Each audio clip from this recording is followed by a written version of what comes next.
Good evening, everyone. And welcome to the Scio Township Planning Commission meeting for November 19th, 2004. And with that, roll call, please. Roll call the commissioners. Yeaple. Present. Moore. Present. Walsh. Present. Hyde. Present. Weiser. Present. Rothney. Present. Culbertson. Present. And we do have some additional chairs, I believe, in this room that we've just got access to. So please take advantage of those.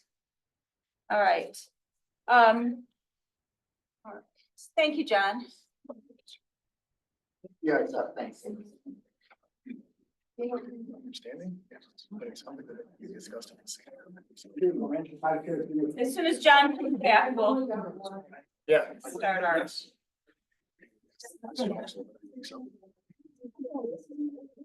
All right, so the next agenda item is adoption of the agenda. And are there any revisions or changes to the agenda? Discussion. Yes. So, I noticed lately with this new format that somebody instituted, we separated the public hearing and the business. Is that what we're gonna stay with that format tonight? Well, you mean, and have them Well, follow? it's redundant, but I just wanna know why we stay with that format. It's up to, Or we can amend it. Or we can amend it. Publish and send it discuss them all at once. I also have a point. Now, we have people here possibly for all three. So if there is one of these agenda items that has a majority of people or people who have kids or need to leave early, we might want to move that one up so that they can make their comments and leave. So maybe if we could ask by a show of hands, if you're here to speak about Blue Lion and then Wallace and then many hands or something like okay, how that. many are here for Blue Lion? Oh, it's all right. Okay, and how many are here for Many Hands? Also a lot. Okay, and how many are here for Wallace? Wallace is last. All right. Why don't we move, why don't we move Wallace? I move that we move, for a second, 9B and 11B. Put them together and move them ahead of the other project. Wallace? I think the what, There's one, I mean, by your measure, there was one person that raised her hand. No, I was trying to get to accommodate people, a lot of people so they can speak and then leave early. Or people with children who need to speak and leave early. I'm not trying to encumber people's times. Personal stuff, but okay. Hey, All right, I'm sorry I brought it up. No. Move to accept the. well, approve the hang on agenda. here, Hang on. hang on here, okay. Well. Yeah, Technically, it's a motion. No. Yeah, so I think, and there was I think I did notify the planning commission that there was a request from Many Hands because they had quite a few people here that have kids and special kids with special needs, and if they could go first. Oh, I didn't know anything about that. Yeah, So if that dies for lack of a second, I would move that 9C come before 9A, such that it becomes Many Hands and then Blue Lion and then Wallace Development. Sorry for the two folks here for Wallace. We'll save the best for last, I guess. But that's what I would propose we do. Do we combine the public then with the new business or do we keep them separate? I'm content with just letting them have their say, because I don't know how long the business part's going to take. Okay. Because I don't want to encumber too much Blue Lion Fitness folks either. So I'd like to keep the public hearing to hear from the public, you know, Many Hands, then Blue, then Wallace, and then do the business in that same order. Yeah, I would be supportive of that. I think one thing, Chair Colbert said, we can remind people if they do have to leave early, depending on the number of comments we receive, that they can still join on Zoom if they have to return home or something Correct. else, and they could still make a comment that way if they cannot be here. Or via, yes, so there, you can comment at the public hearing, you can comment, via public hearing in person or on Zoom. And you can also email the planning commission and it all goes into the meeting record. Okay, so, So I would second the motion to amend the agenda for 9C to go ahead of 9A. any further discussion? Okay, all those in favor, please say aye. Aye. Any opposed? All right, the motion passed to amend the agenda. Communications and correspondence, I just want to note that we have received numerous letters of support for Many Hands. And all of those go in the record. There were a few that didn't make it before 4 today that will also go in the record. So thank you very much for all the communications. Then there are no presentations, so we're going to move to public comment. And this public comment is for anything that is not on the agenda as a public hearing this evening. So anything that is not Many Hands, Blue Lion Fitness, or the Wallace rezoning.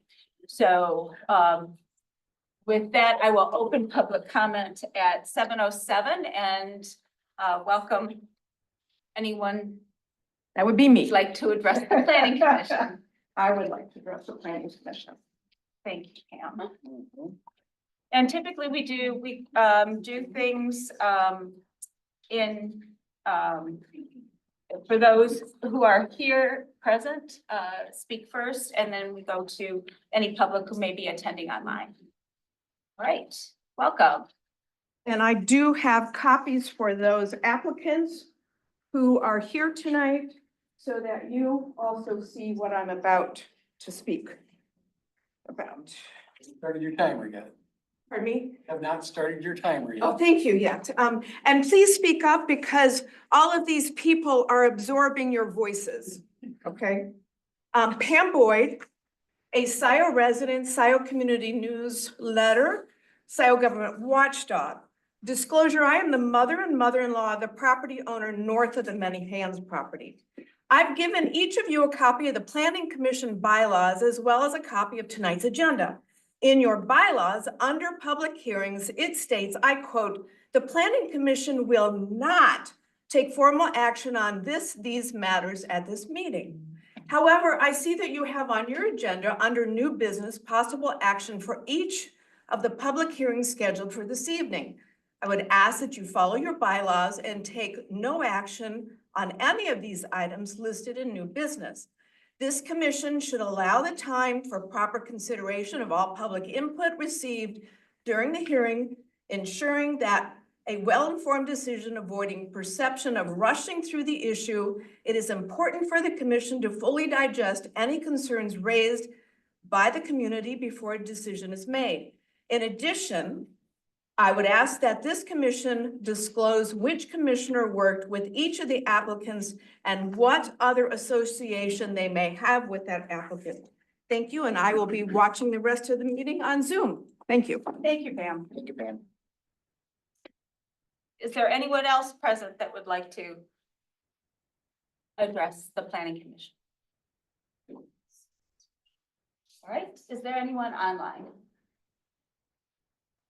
Yes. Rob Pattinson? There are more chairs, folks, if anyone wants a chair in that room. Rob Go Pattinson. ahead, Rob, thank you. President. I've got a technical question for you, Jan, or maybe for Laura. These 3 items are on the agenda tonight as public hearings. And we've known that Many Hands was coming because of dealing with Dave Lutton for years and the various properties on Baker Road. But the other 2 are sort of out of the blue. And Many Hands, in a way, is out of the blue because this is the first time they're appearing before the Planning Commission. As I remember it in the past, there have been presentations to the Planning Commission before it was a public hearing.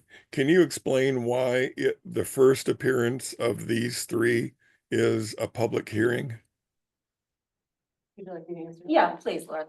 Hi, Rob. So this is a typical procedure, for conditional uses, for rezonings, and for PUDs. The first time it appears on a planning commission agenda, a public hearing is held. For the conditional rezoning, the rezoning and any conditional use, when we take that application, we automatically set that public hearing to appear on the next available meeting that meets all of the public notification requirements of state law. For the many hands, this application has actually been reviewed by staff, the utilities department, the planning consultant, the engineering consultant, the attorney, at least, I think, 3 times. It's been through our staff review process. We've held meetings with them. So when we received this application initially, I think several months ago, we didn't immediately set the public hearing. We waited until we had an application that was ready to be heard by the planning commission. And that's a new process for Scio Township, because in the past, we would have just set that public hearing when we got the application. And we're not doing that for the larger projects any longer. Okay, thank you very much, Laura. I appreciate that explanation. You're welcome. Okay, thank you. All right, is there anyone else online? No. Okay, the next item is the approval of the minutes for the 10/23. Close the public. Oh, sorry. Close public Thank you. comment. Second. Okay, any further discussion? Yeah, all those in favor of closing public comment? Say aye. Any opposed? And public comment is closed at 7:12. Right, then, sorry, now we're moving to the approval of the minutes for 10/23. I move approval of our minutes from October 23rd. Support. Okay, Riser and Hyde. Any further discussion? All those in favor, please say aye. Aye. Any opposed? Right, the minutes are approved as posted. Okay, next we move to our business session. And since we moved many hands up, I am abstaining. I have worked with Carrie for multiple years, probably 3, and worked on the site. And although I am not compensated for it, I volunteer, and I also have sit on her advisory committee. So with that, I'm going to hand over chair to Just a point of order. Hyde. Yes. Do we need to vote on accepting your? You don't, if you read the bylaws, you have the option, the person can just declare, or if the person is not sure, can ask for a vote of the planning commission. But in this case, it's pretty clear that I have association with this project, so Okay, that's so, how I'm interpreting it, is you can voluntarily do it, or you can ask, for a vote if you're not sure. So I don't think there's any question that I have. Mhm. okay, so Right, once you, once I depart. right, we'll gather. See ya. Yeah. We'll return No, no. after you. Now, since we're going to move, no, we're not. We're going to go to the next public hearing. Right. Okay, so it's all yours. Thank Okay. you, Commissioner Hyde. I have the. Already plugged in. So as acting So chairperson, Chair- go ahead. Well, I'm just gonna ask a question. Does Jan remove Yeah. herself from the public hearing as well as the? Yes, Action it's phase. required to do both. So she'll be going back and forth. That's okay. Yep, but that's okay. You can just yell for me. I'll come get you. I know where you'll be. Thanks. Okay, so as acting chairperson of the Scio Township Planning Commission, I declare this public hearing open. This public hearing, which was legally advertised, is convened to hear the possible action OA 24001, PSP 24004, many hands, living, what is it? Living community. Living community, preliminary PUD, adult life sharing community. In order to conduct this hearing within a reasonable time to keep the subject at hand, keep to the subject at hand, you are asked to observe the following rules. All present will be provided the opportunity to speak on this matter, but the meeting must be conducted in an orderly manner. No one is to be interrupted during his or her presentation, comments, or questions. All remarks must be addressed to the chairperson and not to any other individuals. Remarks must be confined to the matters before the commission, avoiding irrelevant and off-the-subject comments. The applicant or an authorized representative of said applicant will state his or her case fully and furnish the planning commission with pertinent information concerning the application, which we've received. The planning consultant will be present, or the planning consultant will present planning review of the proposal. The hearing will then be open to the public for comments or questions. Any member of the public wishing to address this matter shall first be recognized by the chair. Members of the public shall each be given one opportunity to address the commission. If a large number of the public wish to address the commission, the duration of such comments will be limited so to expedite the hearing and grant everyone the opportunity to comment. If there's an organization, we'll give you 3 minutes.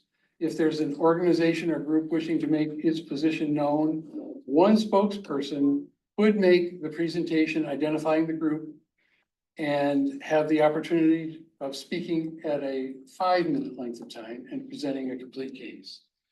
Although we cannot help but have some repetition, please try to avoid reiterating the same points that were made by the previous speakers, and please do not involve personalities, be as factual as possible.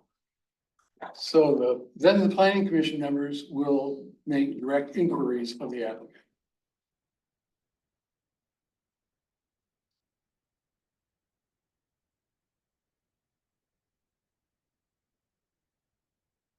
So it is noted that the planning commission is bound by the rules and laws and that these are the determinations that weigh the case. Further, the planning commission is a recommending body to the township board.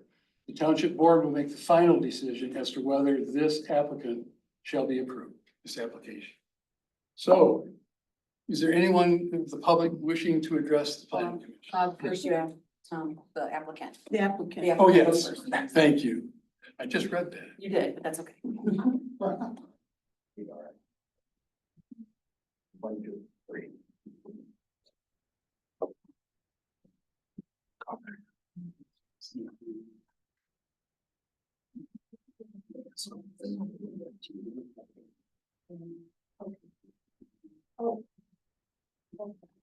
Good evening, Planning Commission. My name is Tom Coburn. I'm with Western Consulting, working with Many Hands Life Sharing Community.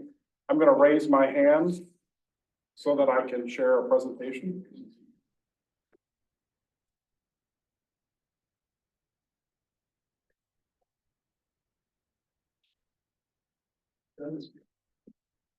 Wonderful.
Well, first, I just want to introduce myself. I'm Carrie Kafafian.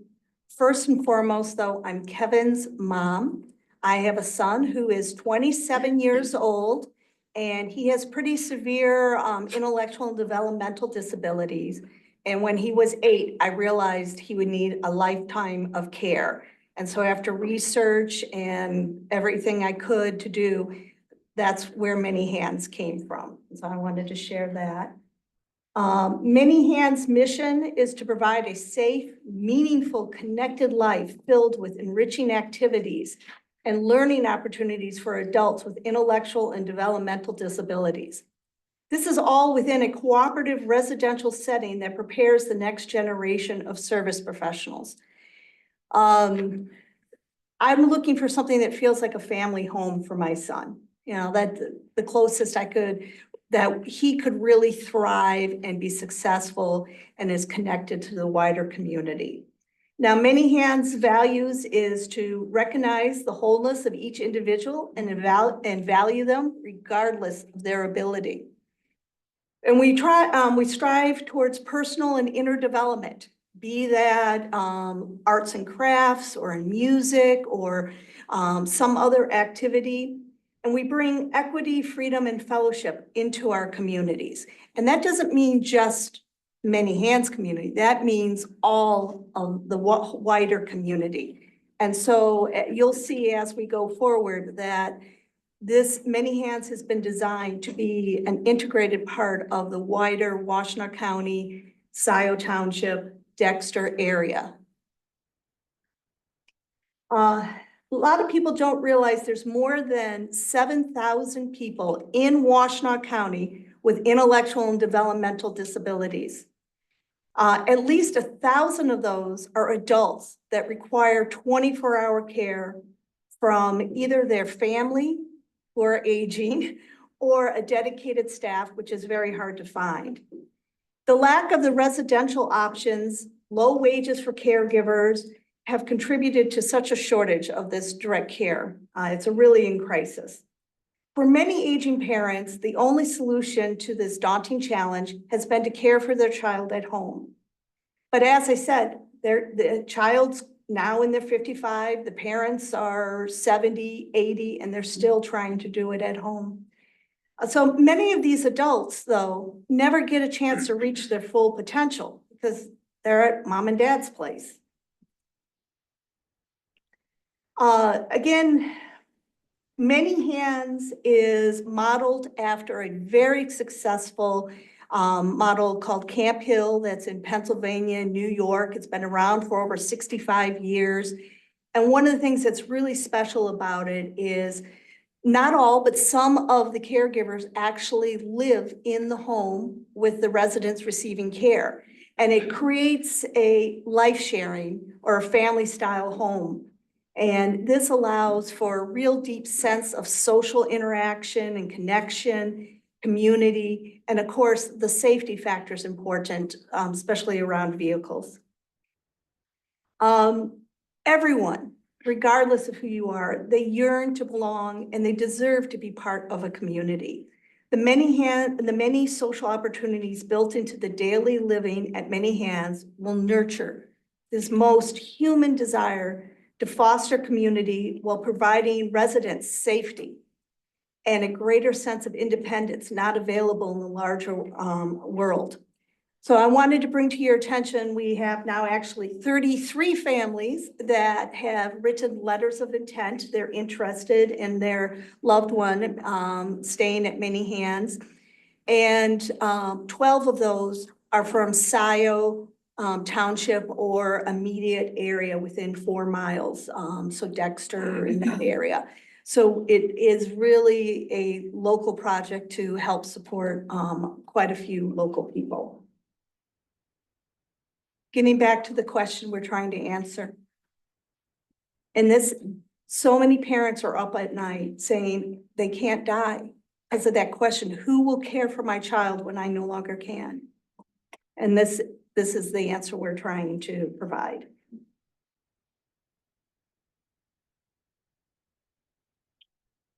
So what I'd like to do is give you a little bit about the location of the property or the site for the Many Hands Life Share project. We are adjacent to Baker Road. We're on the east side of Baker Road. We are to the south of the city of Dexter. We're on a piece of property that some of you may know as the Sloan Kingsley Farm. We are approximately 90 acres of that farm. We're north of I-94 by a couple miles. So if you came off on Baker Road, you'd see us as you passed by Lotus Gardens, Gardenscape, we'd be on the east side of the road. Contextually speaking, the site is zoned general agricultural. Currently today, the master plan is planned for low density residential. Over 89% of our project will be preserved in the natural state or as agricultural use. The 90-point-acre site is part of 4 tax parcel ID numbers. It does have natural features at the site. We've completed tree inventories. There are some landmark trees. There's some tree fronts, some agricultural fronts rows with trees. There's isolated wetlands. There's kind of some drainage courses that exist out there that are kind of shown here in the bright green, historic agricultural drainage courses. There's some permeable and impermeable soils located at the site, which is beneficial for our stormwater management and our wastewater solution. We have 30 feet of grade change from the northwest corner to the drainage swale that exists, that kind of bisects the site. I'll let Carrie talk a little bit about the project vision and elements. So one of the things that is important to me, and I think important to so many people, more so now than ever, is respecting the nature and how things can be done working with nature. This is a beautiful piece of land. There's no question about it. And as it was mentioned, I mean, we're looking at developing less than 90, we're leaving almost 90% untouched. And so when we design the different buildings, we're not bulldozing things flat to build a building. We're looking at how we can incorporate buildings into the existing contour, how we can be sure to leave as many of the current trees that are there on site, keeping that row of trees, and of course, keeping all the wetlands and everything. So that was a big piece of it. We did try to also, for like the housing component especially, we put it together so that, you know, by having the housing all, names escaping me, but gathered together like that, clustered, that then leaves large, I mean, we're talking 20 acres open to either be agricultural or natural. And so that's when you look at this, all those big open green areas are undeveloped. Let's see, and the general layout is where you see something that looks like a clock face. Those are the care homes. And those are the 8 care homes for the individuals. And then the more public activities like our community center or activity building or a barn, those are closer to Baker Road so that it can interact with other residents offsite. So as I said, these care homes, they're designed to be family style homes. There'll be 8 of them. And those alone will be housing for around 100 people, 1/3 of which are individuals with developmental disabilities. They're the minority there. The remainder are people who are direct care professionals or other positions. Most of the operational expense, and this is key, is coming from an existing Medicaid waiver program through Washtenaw Community Health that is already up and existing. And so it stays with the person when they decide to move in. It's similar to Social Security, the funds. And the fact that we're providing staff housing and training for the next generation of caregivers, be it social workers, be it people who are doing OT or maybe public health, something like that. And our goal is for the experiences that they receive there in a couple of years before they move on in their career will impact them lifelong. So they'll be in Washington, D.C. making decisions based on the experience they've gained there. And staff housing is so key. I just can't mention that enough. This is a scalable model. We've, from the very beginning, our blueprints, our business plan are open and shared with other agencies, other groups, not just statewide, but nationwide. Our hope is that someday, not us, but somebody else will build one in Grand Rapids, Oakland County, maybe, you know, other states. And so we're really looking at this as something where people can come and learn and develop with us. To touch briefly, you know, this group focuses a lot on buildings and structures and water, and I understand that. But those allow. You mean the planning commission? Yes, yeah, I'm sorry, thank you. The planning commission focuses on that. But those structures and buildings and pieces allow a integration, a social interaction. We have over 2 miles of, planned to be accessible paved walking paths that, you know, will be available for others to come on site and use too.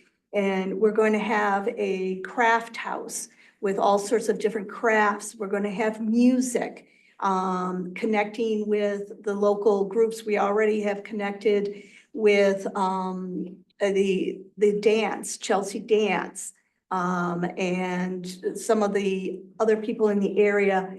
We are going to have a kitchen there that's a licensed kitchen with a bakery, and that's so that people who want to learn those skills have a place where they can safely learn those skills. And then, of course, gardening. Big organic garden, enough produce to serve the people living there, but then also about, and then extra of at least about 100 meals available for the wider community. I think I caught that.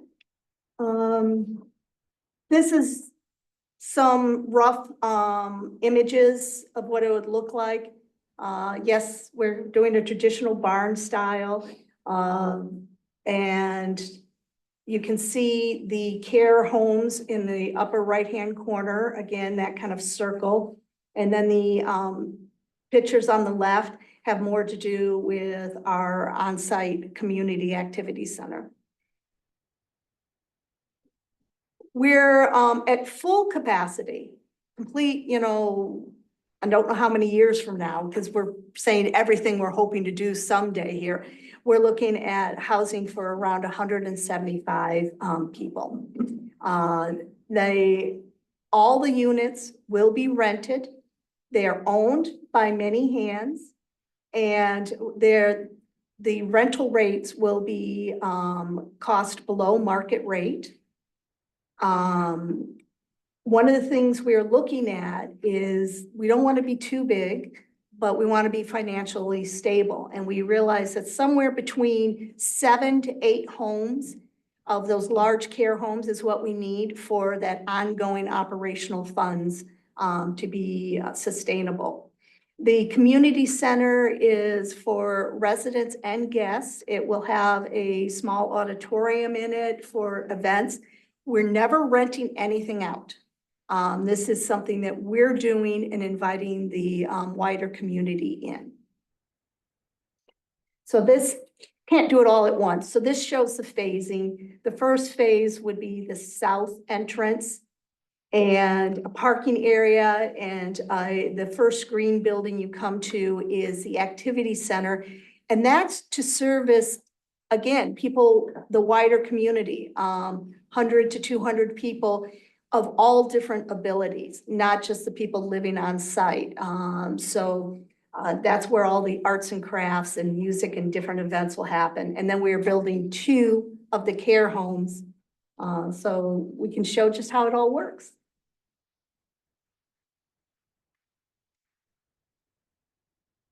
Hold on, back up a minute.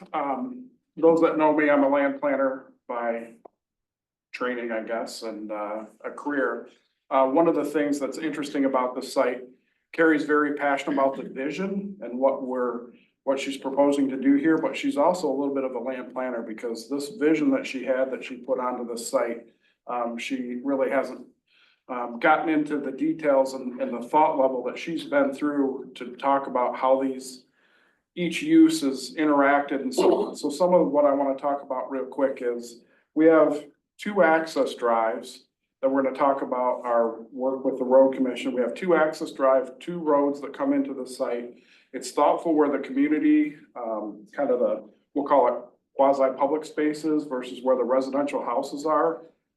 Because there's parking lots up there. We don't want to bring cars from Baker Road into the site all the way back into the residential units. So what doesn't translate great on these plans is that there's some fencing and there's some gates. So people, if you were coming to the site and you were invited, you'd be in one of the public places using one of the parking lots that's behind, in front of a gate. And then if you were a resident here, it would be behind the gate. That allows us to do things like utilize roadways for more than just vehicular traffic.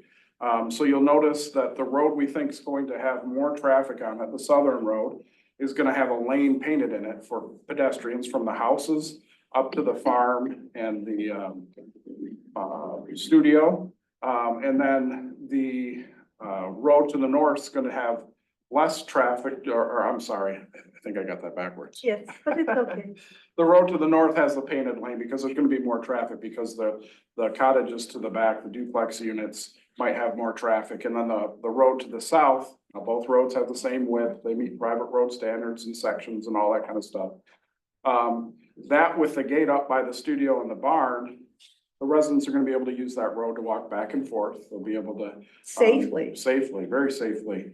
And just how this sits with the residential units in the agricultural fields, the roads, the curvilinear nature of how they interact with some of the site natural features is really, really awesome. So I appreciated working with Carrie, being a land planner on this project. We talked about 2 access points along Baker Road. The use is a low traffic generator based on the fact that the residents and caregivers reside on site. The other thing with the low vehicular trips for those uses is it's off-peak hour trips. They're not leaving here to go to a job. They're at their job and so on. So it helps with that. We have prepared, in working with the Washtenaw County Road Commission, some analysis of trip generation, distribution. And what came from that is they asked us to look at left turn lane warrants for the site. So the northern driveway would require a left turn lane with the construction of phase 5. The counts are such that with those cottages and residential units that we would need to have a turn lane. And the southern driveway would be required to have construction of that with phase 1. The county road commission has accepted the plan, they accepted the study, they accepted the warrants, and they've said, okay, now give us the detailed plans. So our next step with them is to submit detailed engineering drawings. And it's really not our site that creates that need for the turn lanes, it's the existing traffic on Baker Road.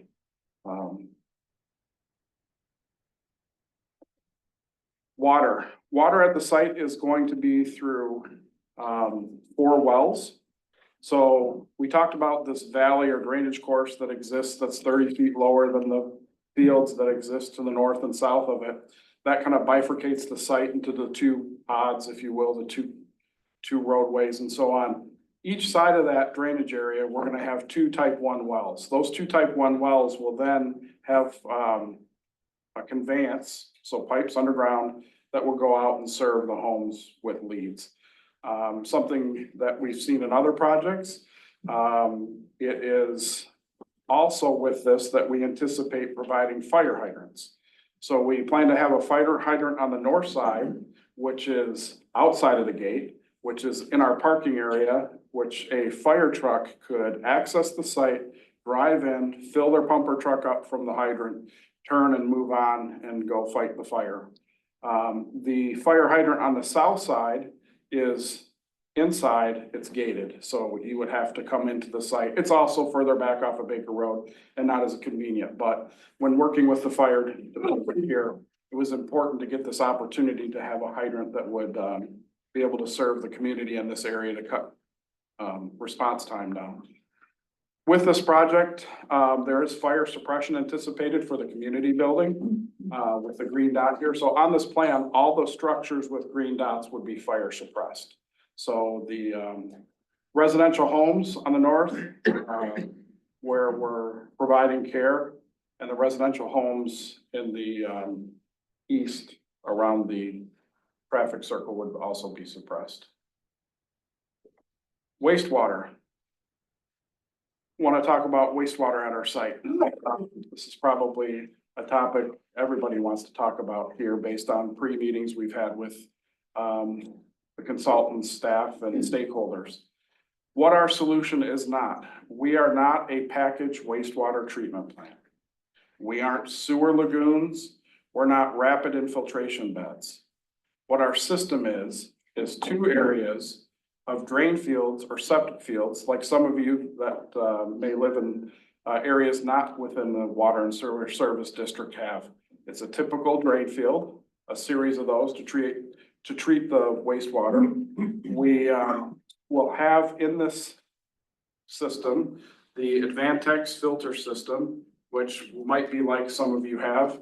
It is a filtering system that is ahead of the drain fields. And if you had a house in Scio Township and let's say you failed a point of sale purchase, you might have an Advantex system being required to filter the water before it goes to a drain field. The northern drain field area will have a grease trap. We talked about the kitchen and the community center. We want to make sure that we're protecting the elements of the system downstream, if you will, of the wastewater system. So we'll have a grease trap and then the filter system. And then conveyance here would be a low pressure force system exactly like the Multi-Lake Sewer Authority, a little bit north of here utilizes. So at the home, it would have some septic tanks. Those septic tanks would have pumps. They would have redundancy such that if power goes out, there's a volume that they can hold until power is restored or a generator is turned on, and then pump it to the system.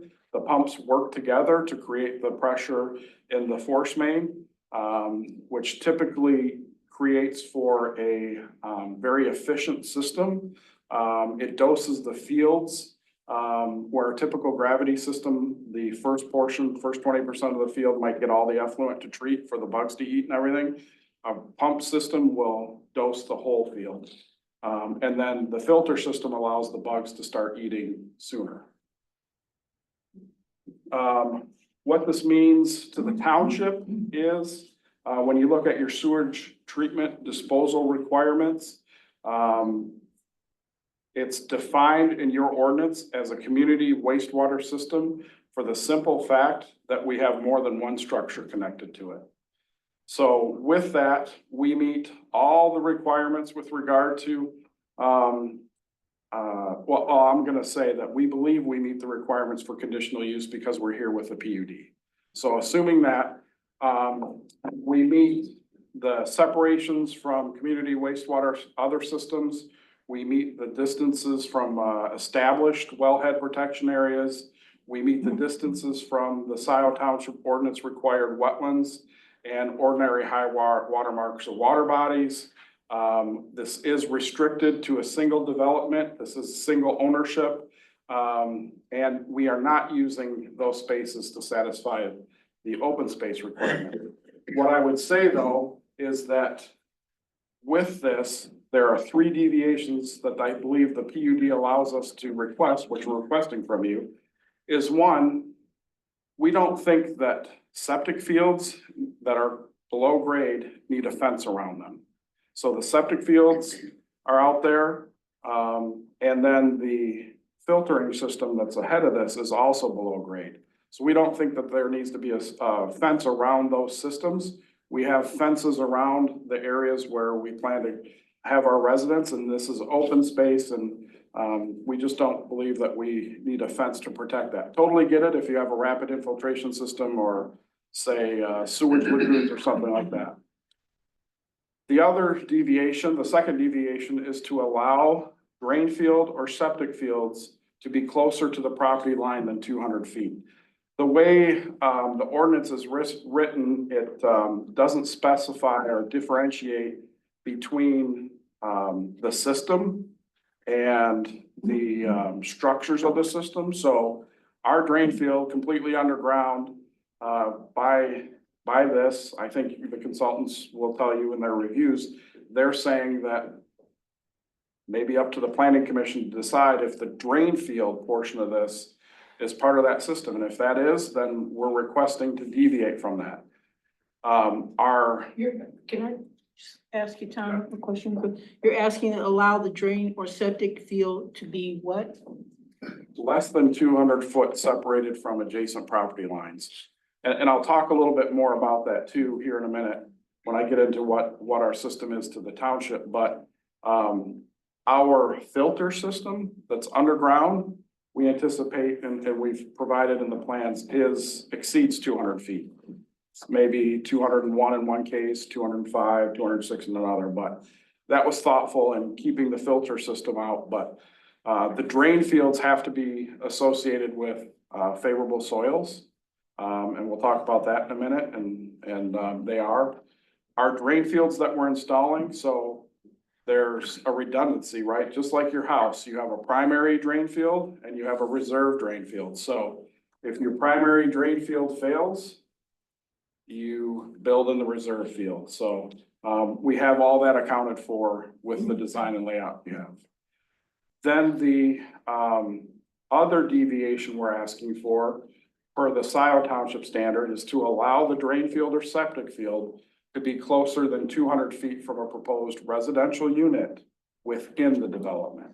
So with that, I'm going to kind of show this graphic. So to the left of the screen is the north drain field area.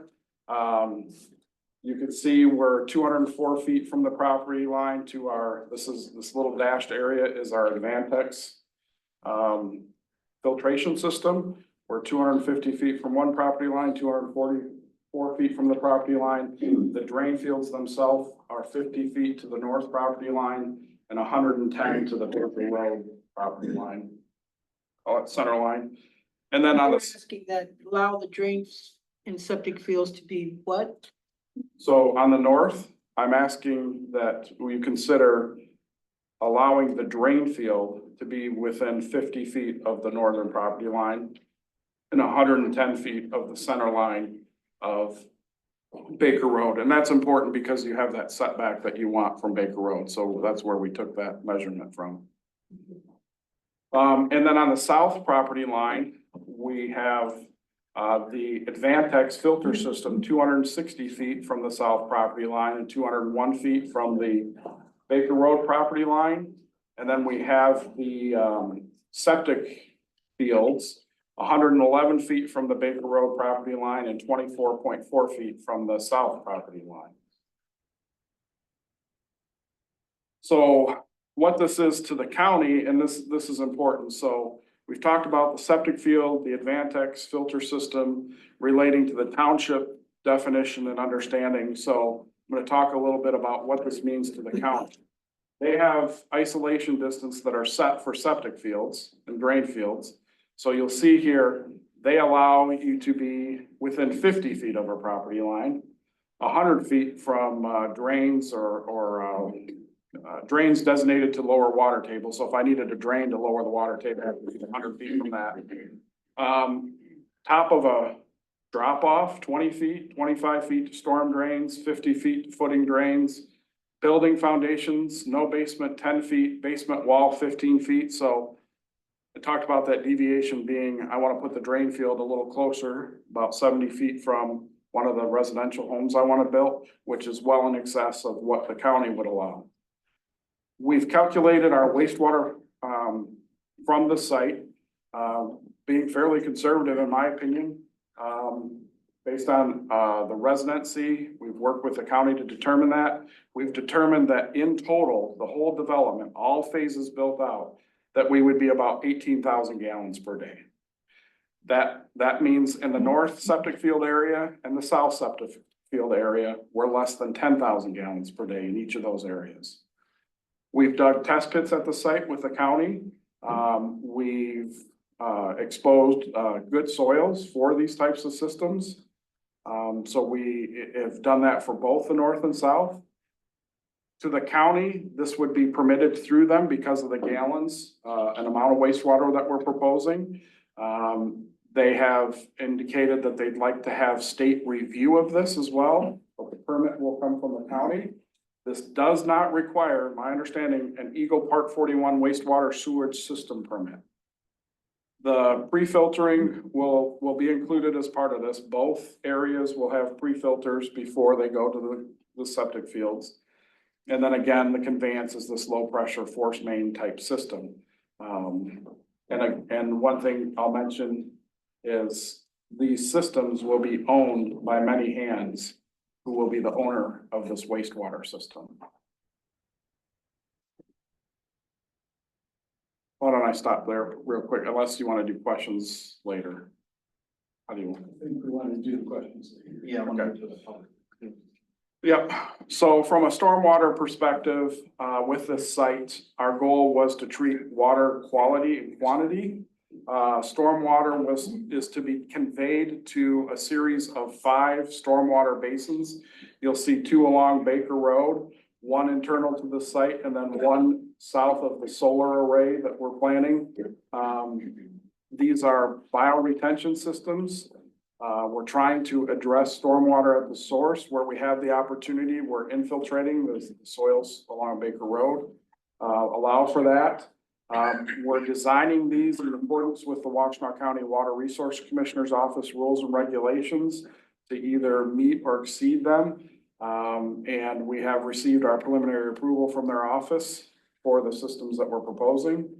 And then we do have some portions of the agricultural land that will drain to the areas that it currently does today. So we talked about the historical drainage area through the center of the site. So where we develop, we're capturing, we're treating stormwater quality and quantity, and then we're going to release to the swale at the center portion of the site. And then it's going to drain under Baker Road and then make its way out towards Mill Creek.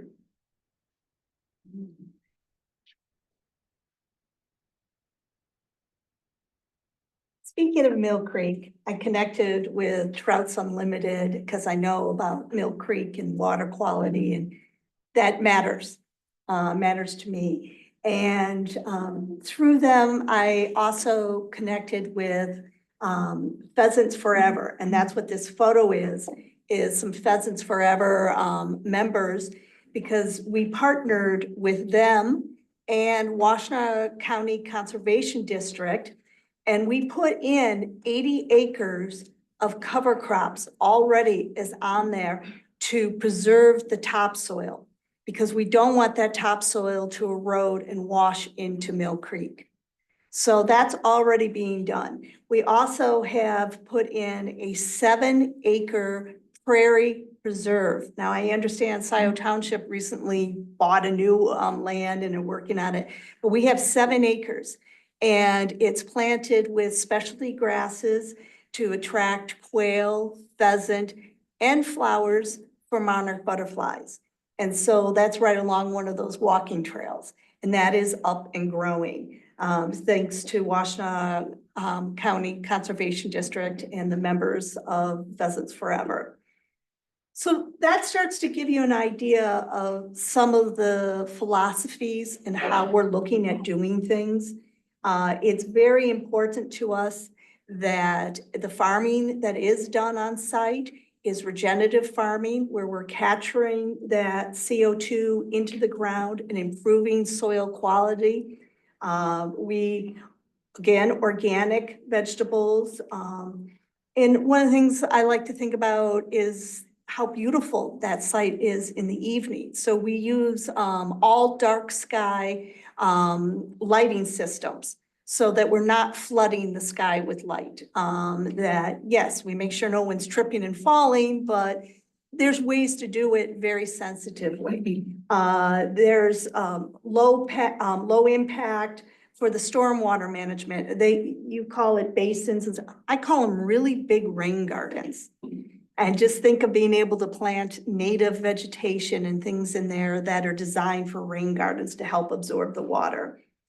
And we want to have spaces that are engaging for the whole community. Like I said, that trail that walks past the Monarch Butterfly Preserve is available to the wider community, and some of the open spaces we'll have are too. So that's some of the environmental focuses we're doing. The other piece is the sustainability. We're looking at using heat pumps, possibly geothermal. These buildings are going to be net zero ready buildings. As you're aware, I've been working with Jan Culbertson for many years, and how we connected around this was sustainability. We want these buildings built with the future and the environment and power usage in mind.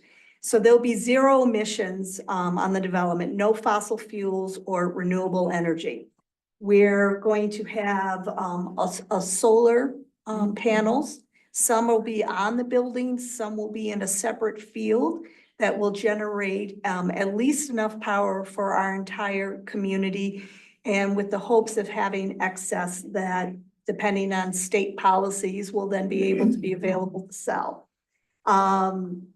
This, again, we're looking at the solar panels. We'd like to do them in such a way that we can run the chicken feeding huts up and down the lanes, that maybe we can plant shade-loving vegetables underneath them. Again, this is just giving you an overall feel of how we're looking at trying to do things and to be sensitive throughout. Okay. So with our project, I think Laura mentioned that we have been meeting with staff consultants numerous times. Not only have we been meeting with the Scio Township stakeholders, Carrie has reached out to the community in general, and we've also been working with the county agencies for the project. And to date, we have what I believe are favorable reviews with regard to the project. We're here before you, sharing the project and vision. And ready to take the next steps with the agencies as we move forward on the project. So I share those. I think Laura's probably gonna get into those a little bit here in a minute. There are a number of community benefits that exist with this project.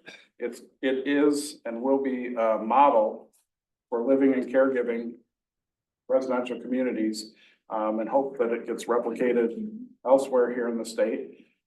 It's serving an underserved demographic for sure. It's gonna be a place to make and meet friends. There's gonna be service and volunteer opportunities of all ages and all abilities. It's going to have an open campus that will provide experience to agriculture for people that not only live there, work there, but visit the community. We are proposing a public trailhead with parking, so off the northern access point. There are some parking spaces with a trail that would connect from our northern parking lot to what's proposed as preservation land to the north, and then that could serve as a hiking trailhead or walking pathway trailhead with parking. We have the fire hydrant for fire department access and increased response or better response time. We have agricultural preservation of the historical drainage patterns, the historical agricultural fields. We have that open space preservation of over 89% of the site. And then we have natural feature preservation of wetlands, trees, and the fence rows that exist there. There are a couple trees that will be impacted for the grading and so on of the roadways, but in general, it's a preservation of a great portion of the site, natural features. Our goal here tonight was to share our project with the Planning Commission and the public that's here to attend, and I thank them for coming out. We want to be able and available to answer questions that anybody may have. We'd like to gain some input on the project. We've gotten to this point, but we also need to have interaction with the Planning Commission and the public here. And we would respectfully request approval of the preliminary PUD so that we can move on to some more of the detailed design for our project. And I just wanted to thank everyone for coming out in their time doing this. we're really trying to create a place for everybody that's for the whole community, where everyone can belong. Thank you.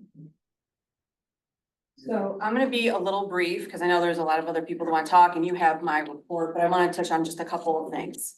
Procedurally, this is a preliminary planned unit development. It requires a public hearing tonight, which we're holding. This is the first step in the review process, the formal review process for the township. After the public hearing, the planning commission will determine whether they're going to make a recommendation tonight or they're going to postpone action and ask for additional information from the applicant. At such time, they make a recommendation of approval or other recommendation. It will go then to the township board, who will take action on the preliminary PUD plan. Then, Carrie and her team go back to finalize the documents and, do some more detailed engineering, site preparation work that will then come back to the planning commission for final, PUD recommendation, and to the board for, then what would be final PUD rezoning and site plan approval at that time. So the rezone, this is a rezoning of property, but that isn't finalized until the final PUD process at the end with the township board. Just a couple things, one of the hot, I think the hot button here is the wastewater system. I'm not gonna speak directly to how that works or that, because that's not my area. Matt and Stacy are here for questions on that later. But with regard to the conditional use, in our ordinance, community wastewater systems are listed as a conditional use. But we've had a number of applications for these types of systems as part of a planned unit development, and we have not engaged in the conditional use process because it's just another step in something that it doesn't have to be done when you're doing a PUD. So I can talk about that later if anybody has other questions about that. Generally speaking, in review of this project, we feel it meets the criteria, the qualifications of a PUD and the intent that's set forth for a residential PUD. And so you have my report, and I'm happy to talk more about any specifics later, but we'll get to the public hearing. That's okay with you. Normally, do we hear from OHM now, or do we just, when we want to bring them in? That you Who's could question? ask with questions, or I think we should get to the public, and those questions are really specific, and we can talk about them later. Okay, Is that okay? sounds good. So any members of the public that would like to speak? There's a sign-in sheet for anybody who wants to speak. You don't need to sign before you Yeah. speak, but And there's 3 different ones, so please make sure you're writing under many hands if that's the one you're, sorry to thank you. bothers. And come on up, whoever would like to go first. No, go ahead. You're already standing. I quickly said that. Sacrificial lamb. Gonna set it for 3 minutes, just. I'll try and contain it within that, thank you. My name is Joseph Berger. Good evening. I'm a Scio Township resident. I have been involved with Many Hands, and I'm here to basically encourage this planning commission to approve the PUD. The reason for that is, I think, evident. We have a group of people here that is going to serve a need that is completely underserved, and the demand is much greater than the supply. What better neighbors can you have than the proposal provided this evening by Kerry and by Tom?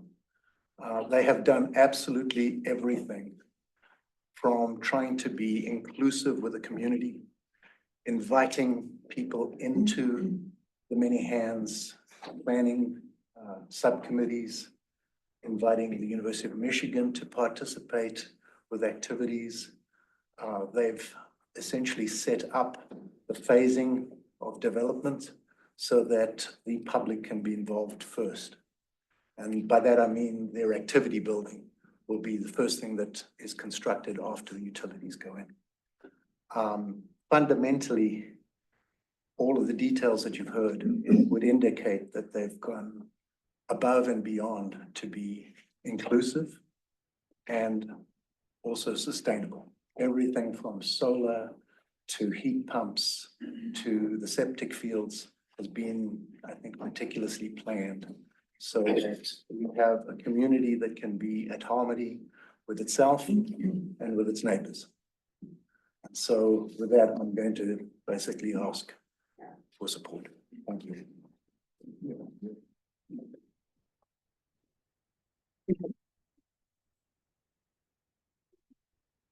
Good evening, I'm Travis Pelletier, the owner of Lotus Gardenscapes and Lotus Creative. We own two of the properties adjacent. Across the road is Lotus Gardenscapes, the small-ish residential parcel on the south side is 1,800 acre. We also own.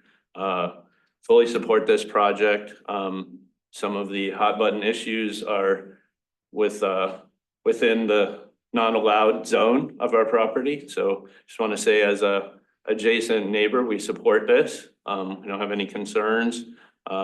We worked with Tom before. We feel like this is an excellent project with a great cause and fully support its implementation. I think it also would show a vision for the surrounding community, and the planning board would show some vision for Scio Township and embracing it. Truly beautiful project, a property, because I own one adjacent on that hill. It is a really amazing property. The view that you have there, looking to the sunset, is a rare view in this area. And having that for this demographic and these people who are serving people in need would just be truly wonderful. You know, let alone all of the preservation that's occurring for agricultural use and community use. Really seems like a slam dunk to me. And I'll reserve my 30 minutes of redundant, inappropriate, and whatever the other thing that I'm not allowed to say is. Just wanted to give you all a short laugh.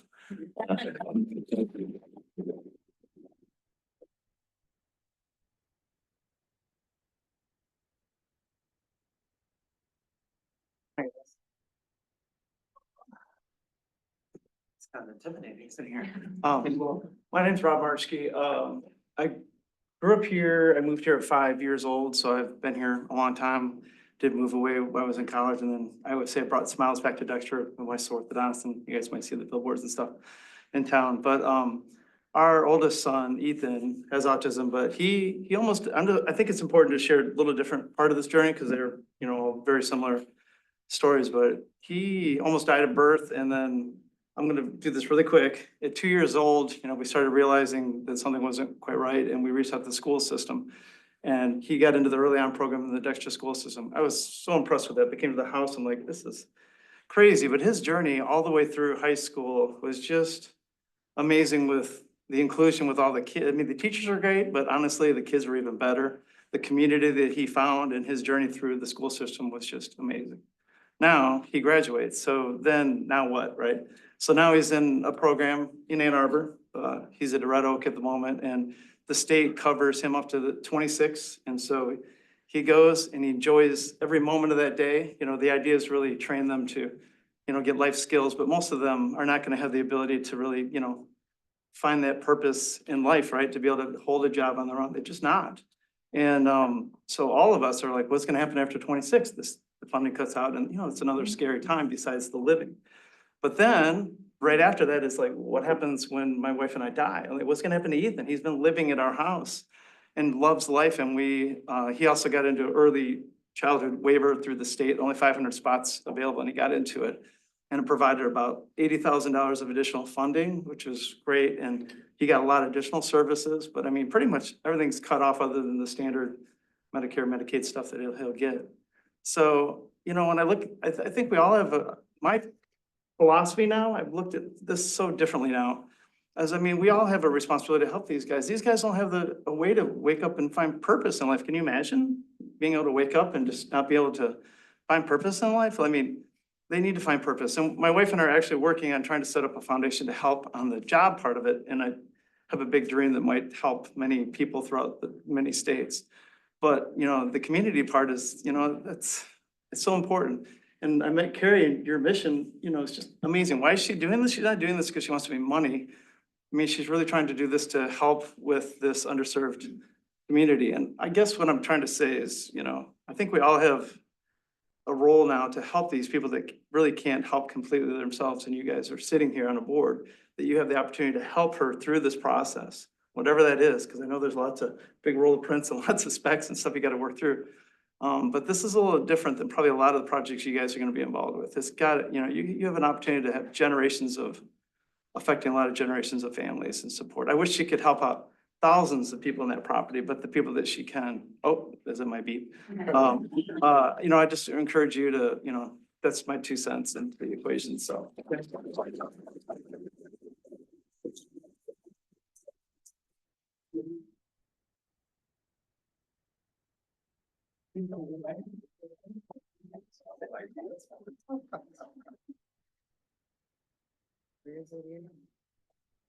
Hi, Laura Hindle, Scio Township resident.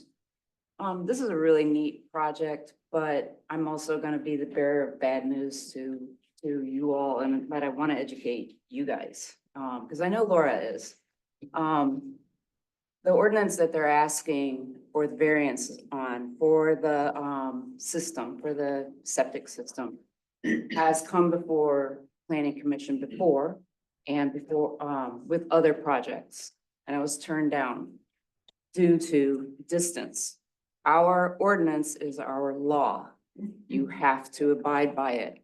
They need to abide by it also. So before they go and spend all this money going forward, they need to figure out these drain fields 300 feet. I don't care that Washtenaw County has less, requirement. I don't care if the state of Michigan has less requirement. You guys have turned down in the past other developments, including one on my property that, thankfully, but, you guys, this is what we have. This is our law. And, this is a great project. We have a huge amount of property. I'm sure there's probably some restrictions as far as, finding soil, the sand, the perk. It's unfortunate that it's 50 feet. When I heard that was like, well, it's gonna be a deal breaker. It's been the deal breaker here for Scio Township many times already. And like I said, the Advantex systems are great systems. I highly recommend them within our ordinance requirements. But I just wanted to say that hopefully you guys will, uphold our laws for our Scio Township. Thanks. Yep. I don't know which one. This one. Would anybody else like to speak to the? Last one.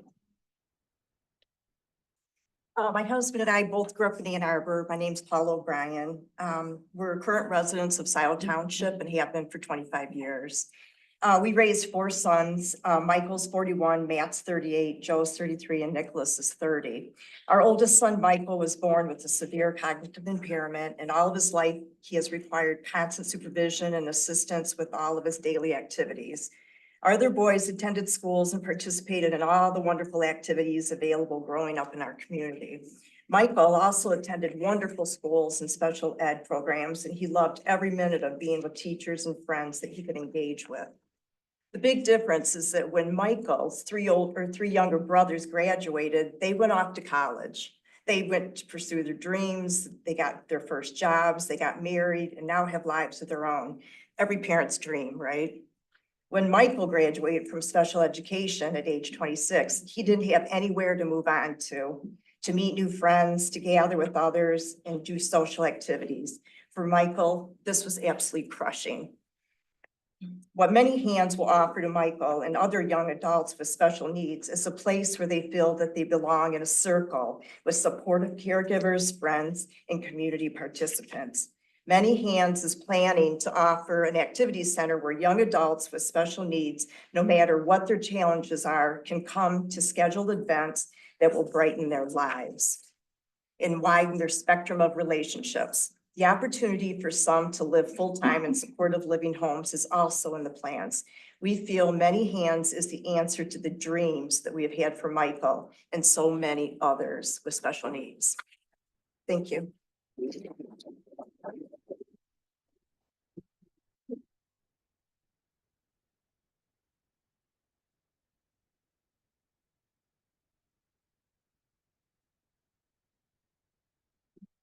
Good evening. My name is Randy Crundwell. I live in Webster. But I have a 24-year-old severely in developmentally delayed son. He was adopted from the Ukraine. And we found out after we got home that he had some issues. As said before, you know, Dexter Schools did a great job. He's still in school, but that 26-year-old clock is ticking. I am just over 68 years old. He is nonverbal, healthy, 24-year-old. He needs a place to live. He needs to have activities. He needs to have friends. He needs to have something to do to keep his life meaningful. I've been involved with many hands pretty much from the beginning with Carrie when she came here, and stuff as on the board in various roles. I believe in this mission. I believe that it's a critical thing that we need to do. In response to a previous speaker, rules are rules. I agree. But the reason we have boards, the reason we have people involved is that there is always interpretation and leeway.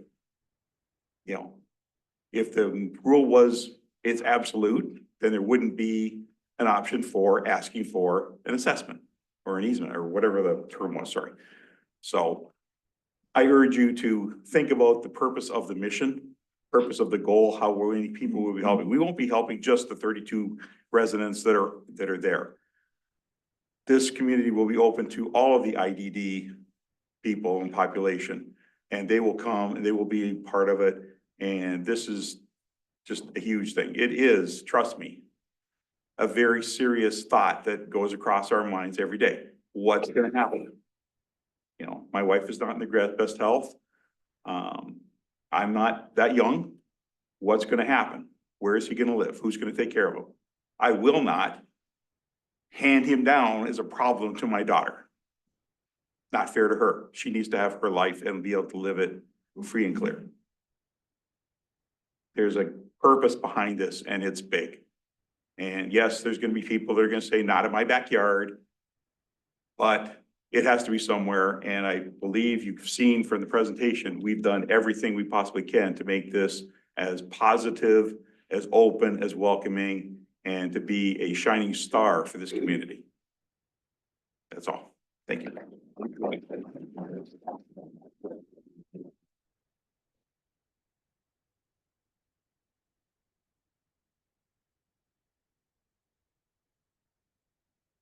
Hello.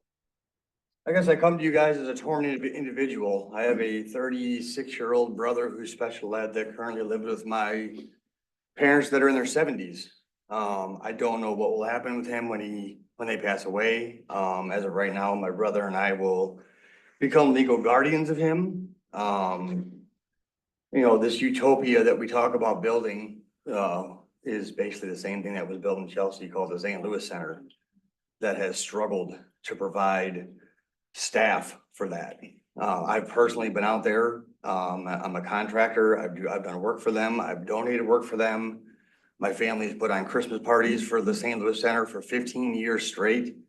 It is very hard to sustain a community like that, right? I think a lot of people are very happy to donate money to build a building, to watch it, you know, grow. But the manpower, the money, the time, the energy it takes to continue that community to grow takes a lot of energy, and that came out of the person that runs the St. Louis Center. Not everyone is cut out to be around special ed people every day. You know, I'm not saying it's a bad idea. It's a good idea. I'm just saying there has to be a lot of thought put into it, because I don't know that Medicaid can fund what we're talking about building there, right? It's a tremendous endeavor, and it just needs to be thought out very clearly as to, you know, where it lands. I've seen the plans for St. Louis Center that have a lot more homes than what they have, but they are fighting to sustain out of their mouth what they have, and they're fighting to staff it. Someone that grew up with special ed kids, hung out with special ed kids, threw parties with special ed kids, it takes a very special person to be able to do that. And I think that the staff there, it exchanges monthly.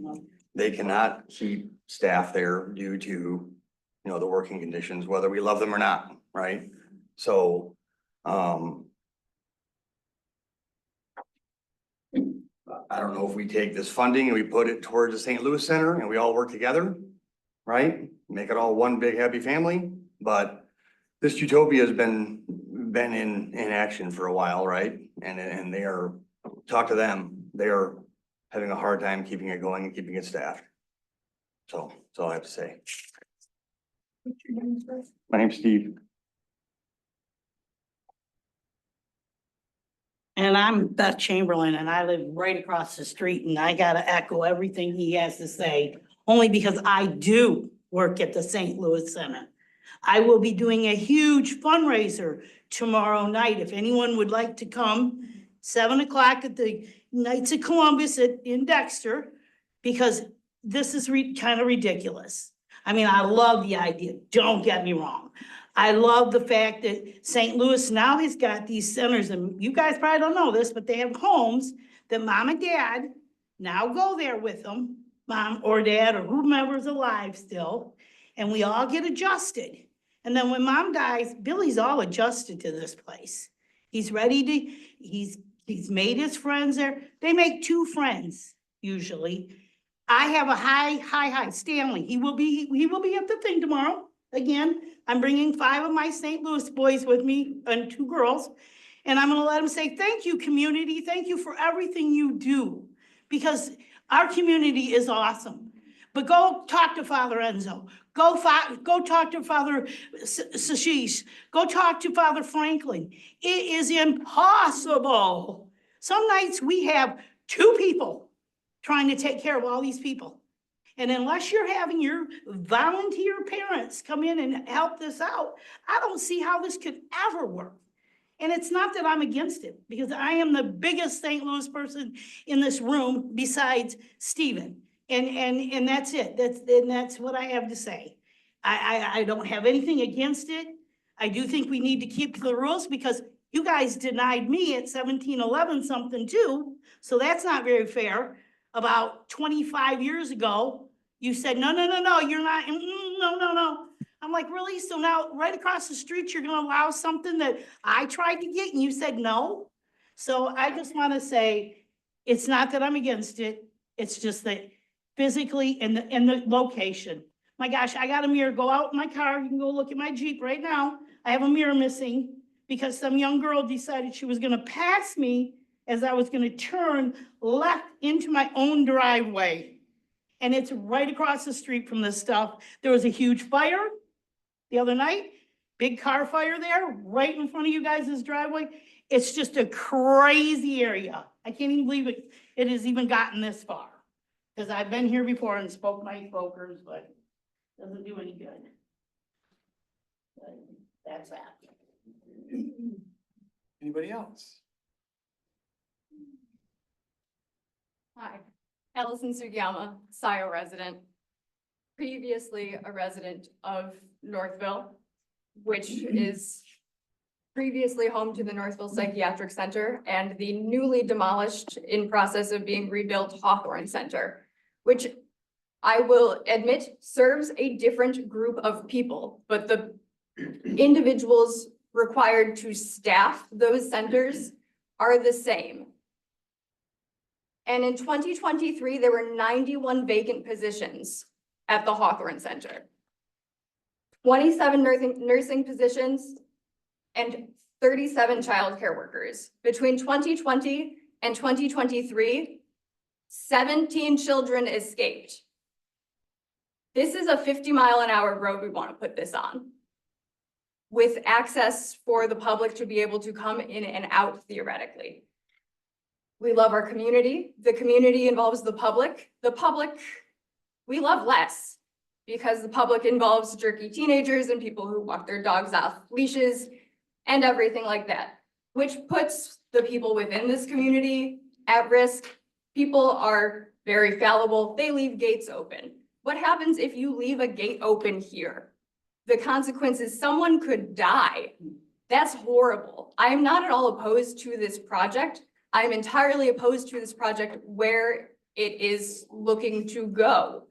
Because as mentioned, there's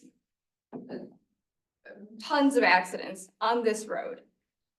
And additionally, the St. Louis Center is 14 miles away, serves this exact group of people. If we need volunteer opportunities, you can volunteer 14 miles away with the exact same group of people. They are in dire need. And they're talking about doing community events and things, concerts. We hear the football games where we live. We hear the summer concerts in town. This is going to be even closer. If this were to continue down the line, there will be other requests for variances. There is a tornado siren on the property. A request for its movement would come in, because that's a really loud and disturbing thing that you probably do not want on the property with people with intellectual and developmental disabilities, which is understandable, which to me says this is not an ideal property to put this project. You're gonna have a drain field incredibly close to a neighbor with a residence that is not only physically nearby, there is a difference in elevation in regards to the landscape. You should go take a look. It's truly remarkable. I wouldn't want a drain field right there. But we shall see. This is allegedly step one for this process, although I'm well aware that this is not the first time the Planning Commission has heard about this project.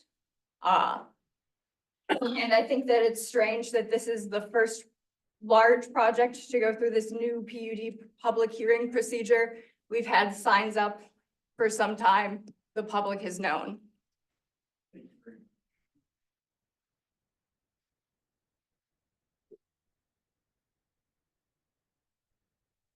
Would anybody else like to speak?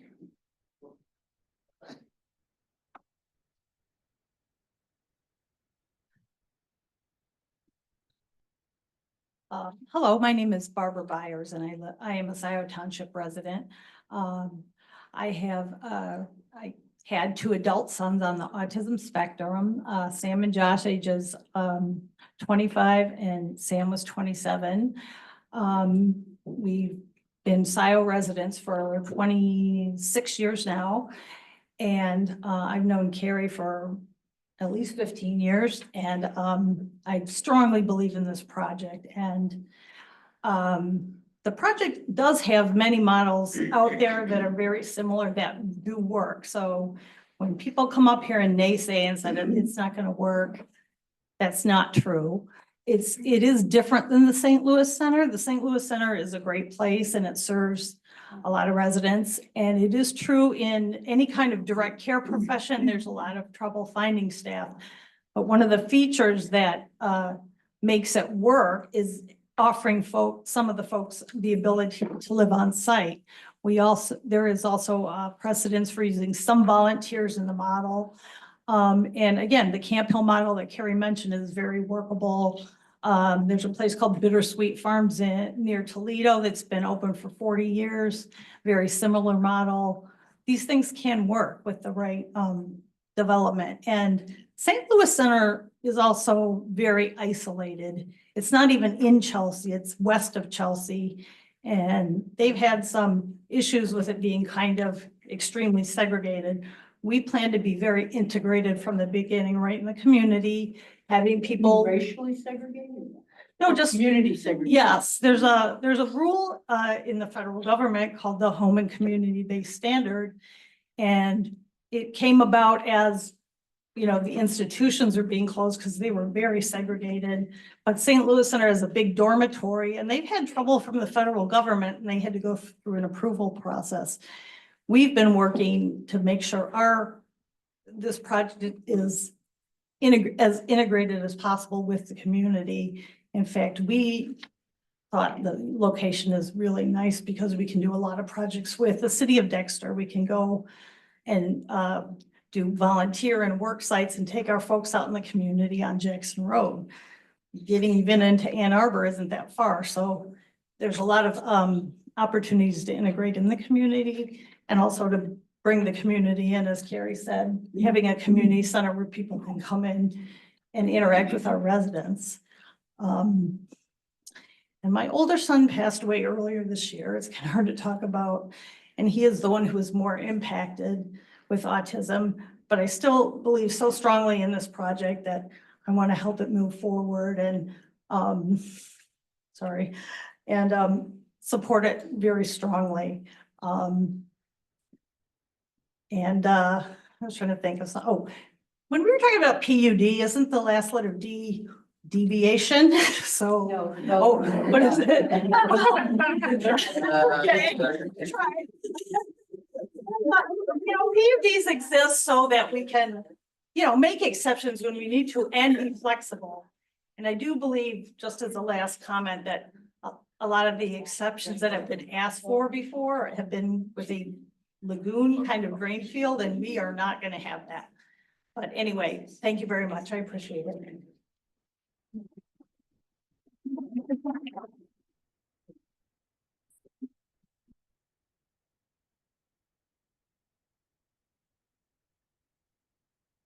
Hi, my name is Mike Levine. I live, actually, this kind of is in my backyard and I support it.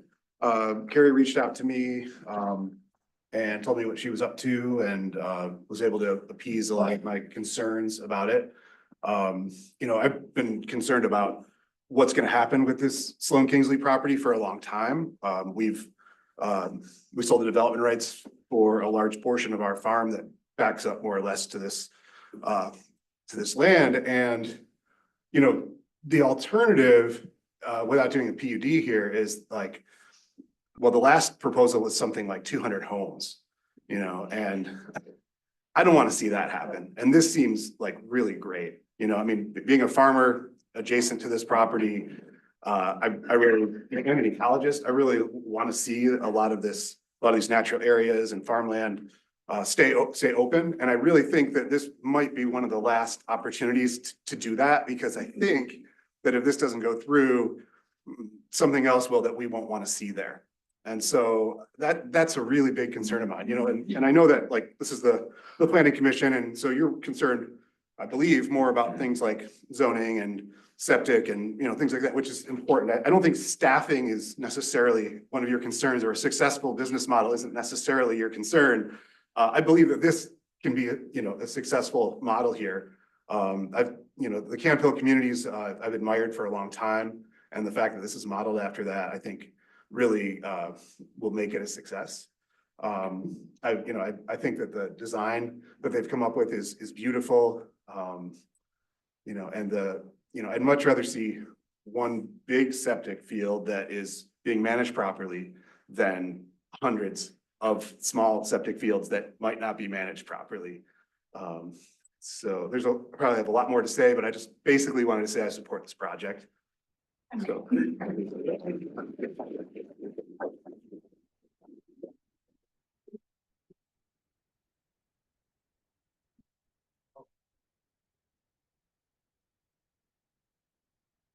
I'm Barb Hilliker, and I live in Chelsea. My son had Down syndrome, and so I know aware of the staffing issue.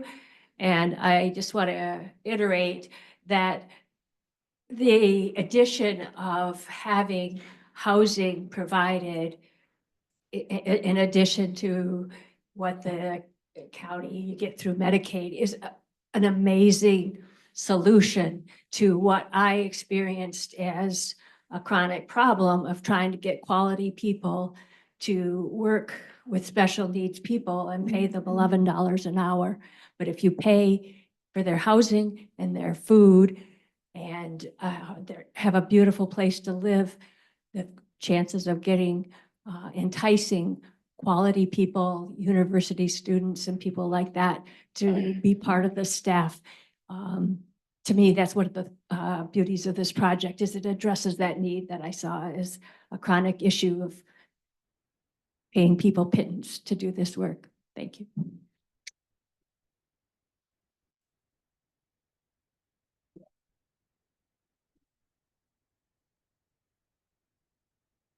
I have a 90-second video. I guess I need to, Log in. yeah, well, I am logged in. How do I share? No, sorry. Raise my hand? Yes.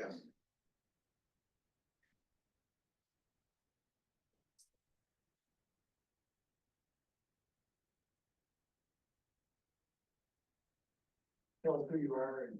Is the video okay? Did come through now. Okay, join as a panelist. So that in the 3-minute time. Okay, good evening. My name's John Boyd. I'm resident of Scio Township, best known as the husband of Pam Boyd of the newsletter fame. Full disclosure, my daughter and her husband own one of the homes on the north side of this proposed development. I have two concerns. The first one is explained in this video. And let me do the share screen here.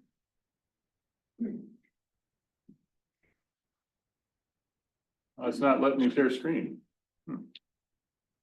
You sure I have permission?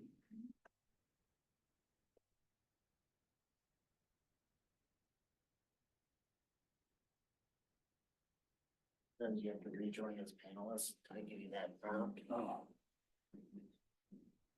Oh, yeah, one more time. just the share? Yeah.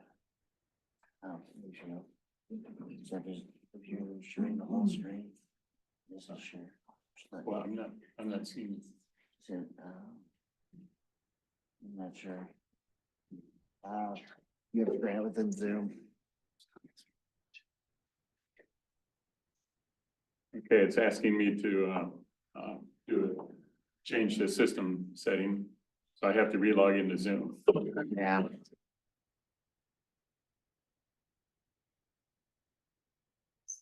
Should I say a few words while he's wrestling? Yeah, I'll do that. Let's do that. Yes. All right. Hi, I'm Jeff Kaplan. My son is Ross Kaplan. He's 22 and I'm a resident of Ann Arbor. So Ross lived at St. Louis Center for a couple of years as a youth and after he turned 18, Washtenaw Community Mental Health wanted to place him in a group home and they couldn't find anything in the county. So for the last 3 years, he's been living at a for-profit adult foster care group home in a suburb in Lansing. And so, yeah, if there was a facility like Many Hands that could accommodate someone with his needs, I think it would be a lot better for how he loves being outside nature trails and stuff, and I think getting him onto a campus like this rather than the suburban house where he lives now would be good for him, but selfishly, it would be good for me because I would like to visit him more often and you know, I can't afford the time to go out to Lansing more than once a week.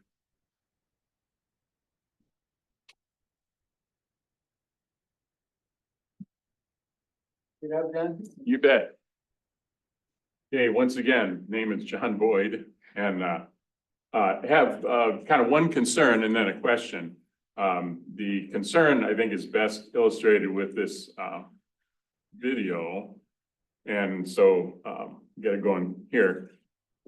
So it shows the proposed location of that northern septic field that we've talked about. And as I take this video, you'll see I'm in the spot noted in the red, looking south back that way. So I'm looking south.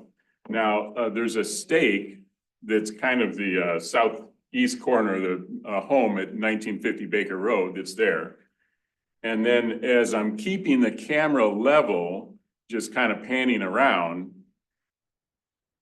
you can see the actual house. This is my daughter and her husband's house, is actually at a significantly lower level than where that, you know, where essentially where the septic field would be. And then the wellhead is going to be in the center of the screen here, kind of a little white dot there, where the where the box is.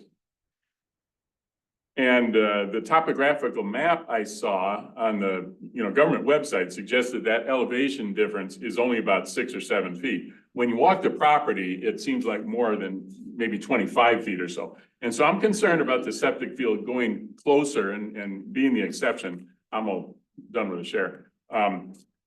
Without a geologist or some other expert going on site, actually taking some measurements on site and doing research to ensure that it won't be an issue.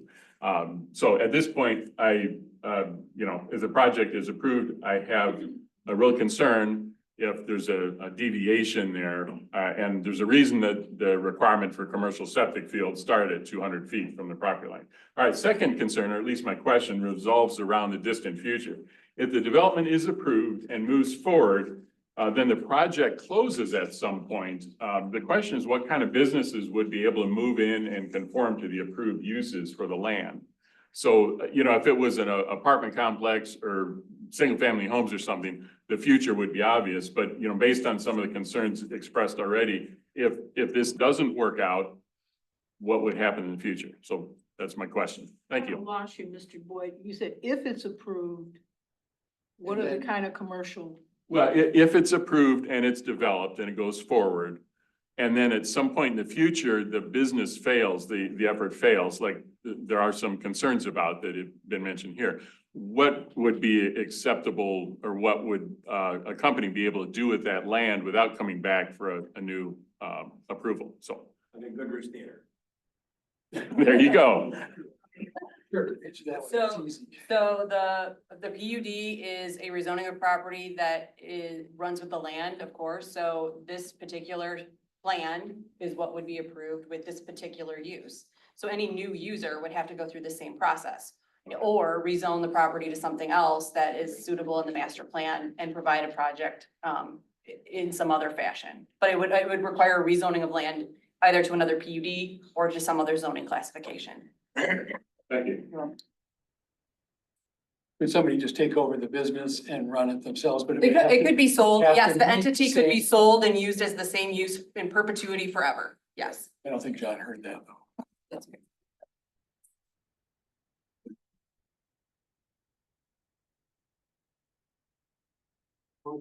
Personal calling. First and foremost, before we get started, I've not done this before. My wife had a quick statement. Is that a part of my 3 minutes? Can I say this? What's the, okay, damn. All right, so here we go then. My name's Andrew Feldkamp. I live in that fishbowl. So I'm immediately north to this property. My wife wanted to state that she denies the variance request to place many hand septic system be closer than 200 feet from our property line. Moving. Just get that out of the way. I really appreciate that Jan recused herself from this meeting. This has been going on for over a year. She's been a part of these deliberations and speaking with this. I'm a little upset. I feel like there's a little conflict of interest in that scenario that she's gone this long before recusing herself from that. Secondly, concerns that we have is again, following that rule that states that the septic field needs to be 200 feet from the adjacent property line. That's not just my property line, that's adjacent, right? So that would be to their property line. So I want to make sure that we're not counting it as the extra 30 feet or whatever it may be from our property as well. As you can see from the difference in elevation, that's a huge worry of ours, given the fact that our well is essentially at the lowest point, and having a waste treatment that close is quite bothersome for us.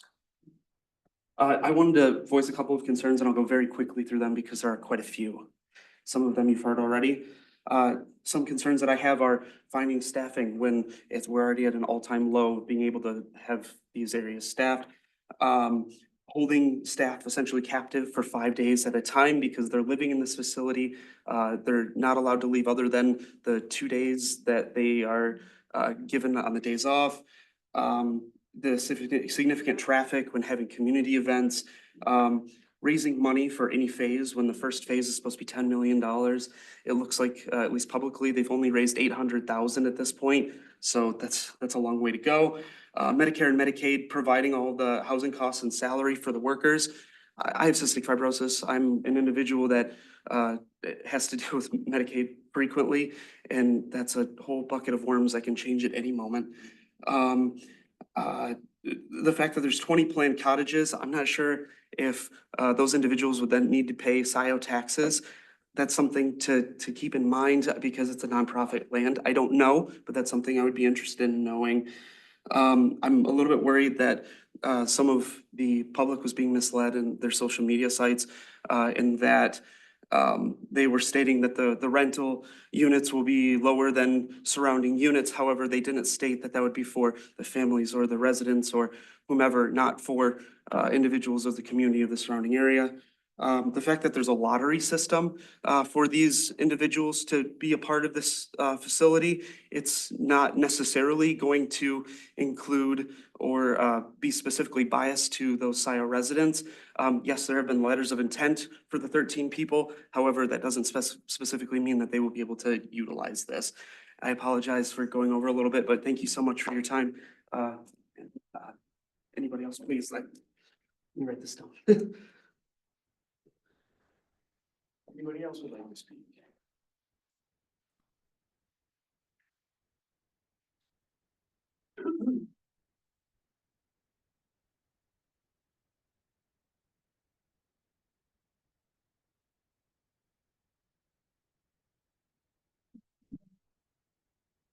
Hi, my name is Charles Destitel. I am a 12.5-year resident of Scio Township. Bought my home on Baker Road at that time. I'm here to voice my concerns with this project and share my belief that things are being pushed forward before proper due process and community engagement. The lack of awareness my neighbors have of this project is astounding. My immediate neighbors to the north, whose home is less than 100 feet from mine, did not receive a notice of this meeting, nor did anyone north of their home, less than 500 feet from the proposed Many Hands project. Aside from my immediate neighbors to the south, who you just heard from, not one other member of my community has responded with any knowledge of this project.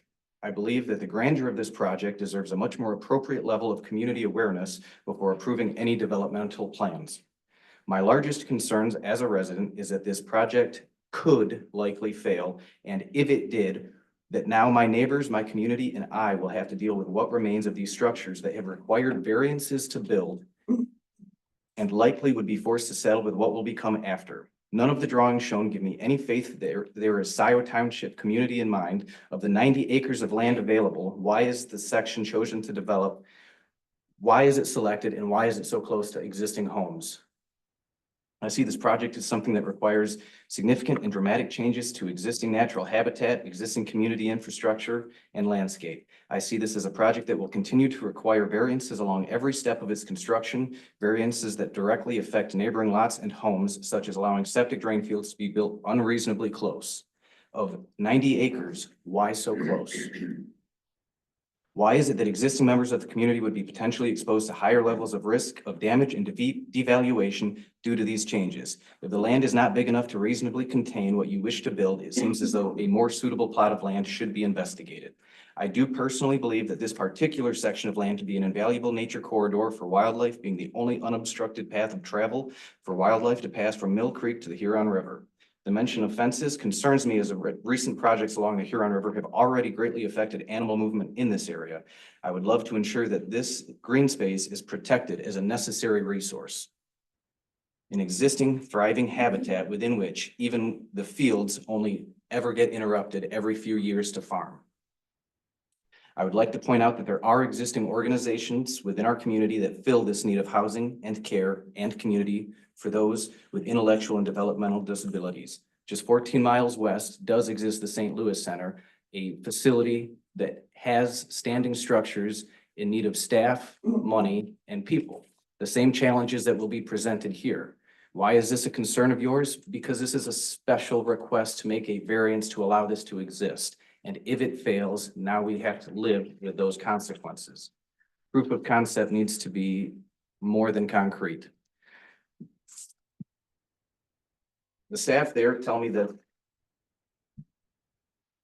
Lastly, I would like to point out that according to the OHM report dated October 3rd, 2024, regarding the Many Hands project, it is stated, and I quote, "At this time, the plans are not recommended for approval."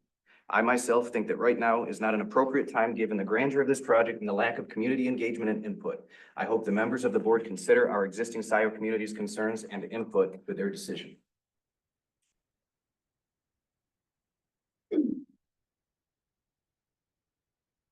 Would anybody else like to speak? Hello, this is Carrie Kafafian with Many Hands, and there are many people who want to speak. But in regards to respecting time, I wanted to ask those who are in support of Many Hands if they could stand up at this time versus coming and speaking individually. So those in support of Many Hands, please stand up.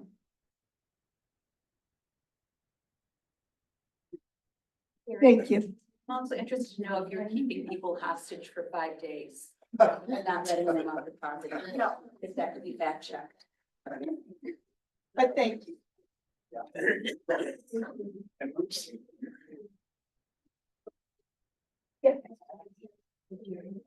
So I think that you made an effort to shorten the speaking cycle. I still would like to ask if there's any public who wishes to speak, or would you like to let Carrie's remarks stand for you? Please step up if you want to speak. My name is Becky Altshore. I live in Ann Arbor. I have a special needs daughter who I have been searching for many housing options for quite a few years. She's 32 years old. I'm one of the parents that not only do I worry that I'm not going to be able to die, but that I'm not going to be able to take care of her because she has many physical needs. And as I'm getting older, it's getting more difficult.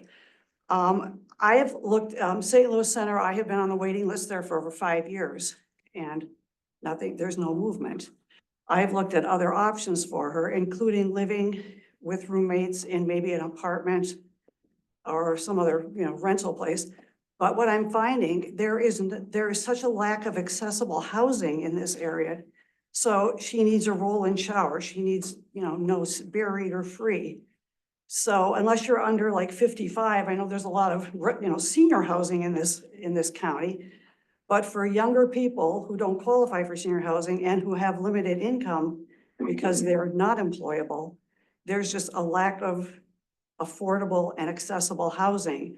So aside from all the other issues, those issues need to be addressed. And I think Many Hands, in addition to addressing those issues for people like, parents like me, it also addresses a whole host of other issues for our kids, where there are many eyes on so that they're well taken care of.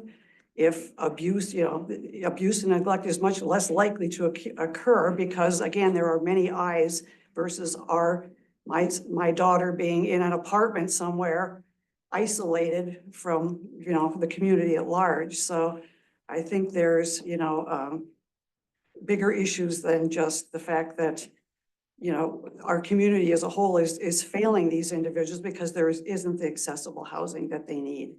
Thank you.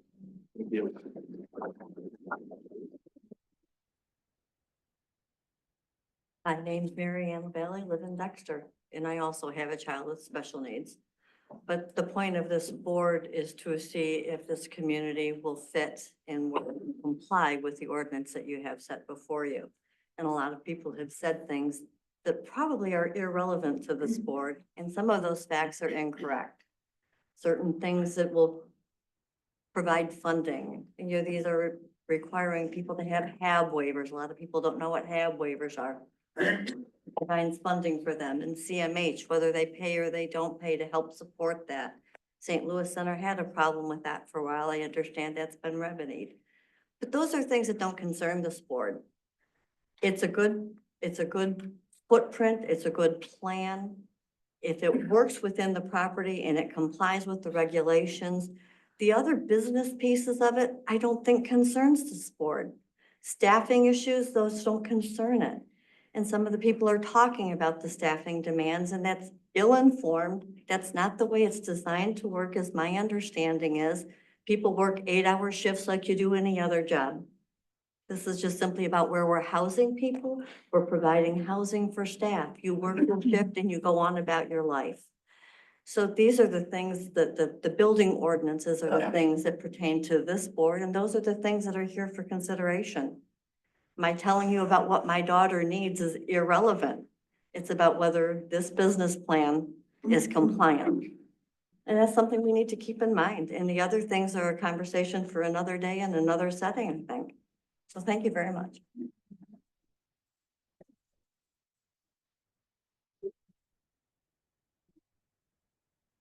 Anyone else? Seeing no hands, are there any online? Yes. And Boyd. Pam? Thank you. Pam Boyd, a Scio resident.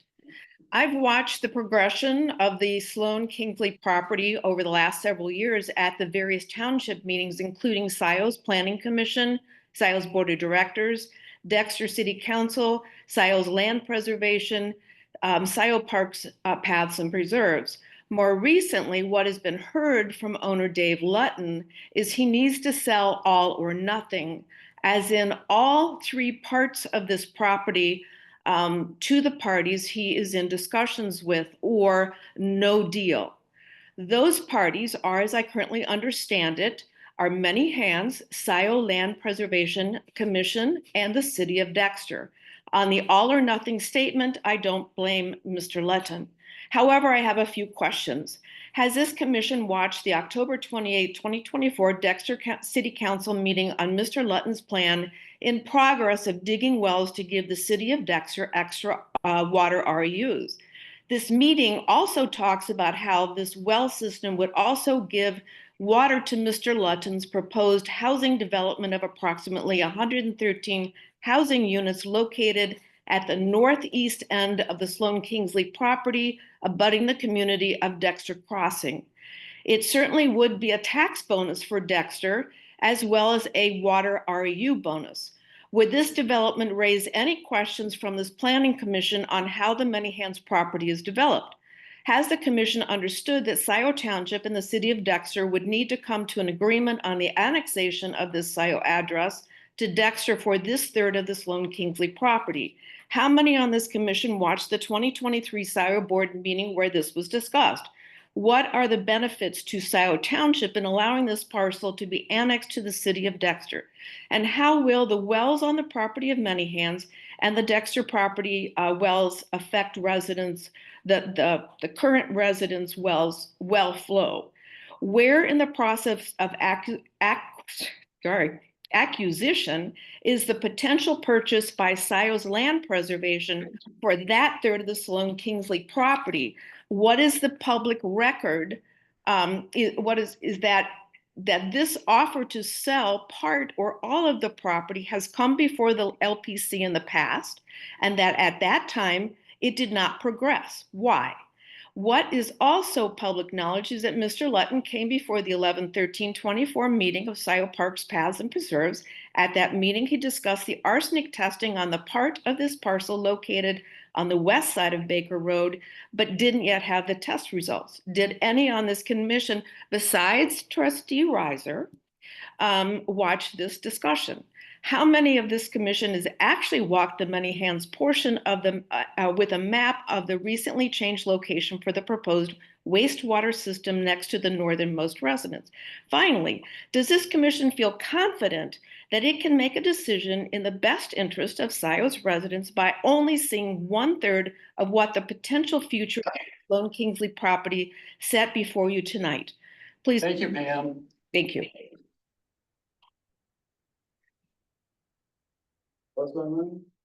Rob Pattinson. Thank you. Rob Pattinson, Scio Township resident. I believe in this project and I support the idea of this project. I believe there are some issues with it that need to be addressed before it can go forward. Large septic sewer systems, large commercial private septic sewer systems are an incredibly bad idea. Why does Tom, with his land planning, why does he want to pump the wastewater all the way from the eastern edge of the property to the northwest? That does not seem like very good land planning. You have 90 acres to work with, and you're pumping the wastewater 10,000 gallons a day to the northwest corner, 10,000 gallons a day to the southwest corner. That doesn't seem like a very neighborly way to design a project. On the north side, this is uphill from the neighbors where you're proposing to pump 10,000 gallons a day uphill from the neighbors with their wells downhill from this septic field. Again, that doesn't seem very neighborly. It seems that since this project is going to be built in phases, putting a septic field for each individual house is the way to go. That is a normal process, and that is you have 90 acres to deal with. That seems like a much more rational way of handling the septic needs of this project. As of September 22nd and October 4th, OHM doesn't recommend approval. Tom mentioned a fire hydrant system. Does that have a generator backup so that it works no matter whether the power is up or not? And I would need, based on other comments, I would need to hear more about keeping residents safe on this property with a 50-mile-an-hour. And it's on Baker Road, it's not 50 miles an hour, it's 60 plus, especially on that section close to the highway. And I would also like to know, is there a study of caregiver availability for this model of program that would help to alleviate the concerns about staffing this project? Thank you for your time. Thank you, Rob. Jonathan Greenberg. Hey, thanks. I'll try to be brief. Again, a lot of compassion for this project and for anyone. My dad's best friend growing up is a man named Sam Davis, instrumental in early 1960s and 1970s health, Michigan health for many different challenged folks. This is a very simple problem. This is an engineering problem that needs to be solved by the engineers. They need to figure out how to pump sewage so that it doesn't end up on a hill 25 feet above their neighbor's well. When I built my house, I had to put I think it's 150 feet between the well for our home, one single family home, and the septic field. So it doesn't make sense to me, knowing that water tends to run downhill, that whole gravity thing. Doesn't make sense to me that you would want to pump all that water, wastewater, so close to your neighbor's wells. That particular request should be denied. Other than that, yeah, it sounds like a great project. I hope it succeeds. Thank you, Jonathan. No other hands? Anybody else?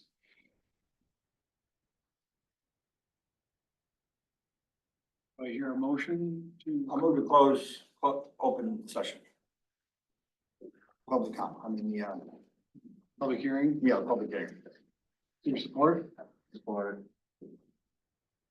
Motion by Riser, support by Gable. All in favor?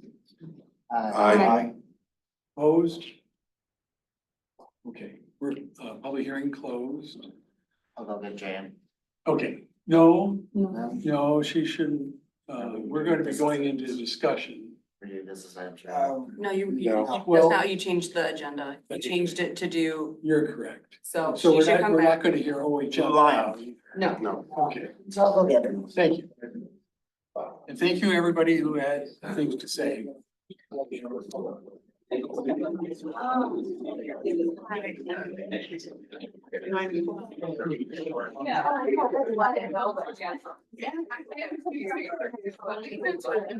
anybody who spoke did not sign in, please sign in before you leave.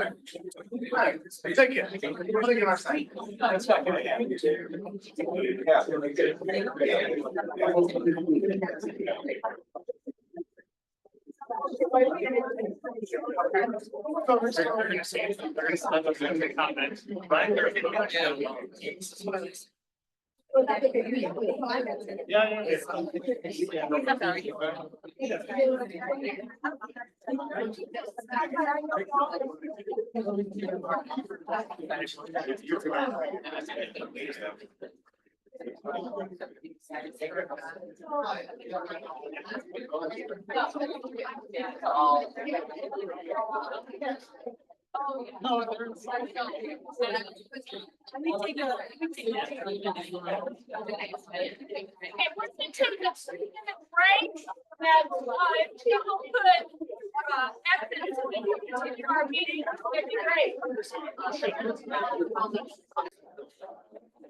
June.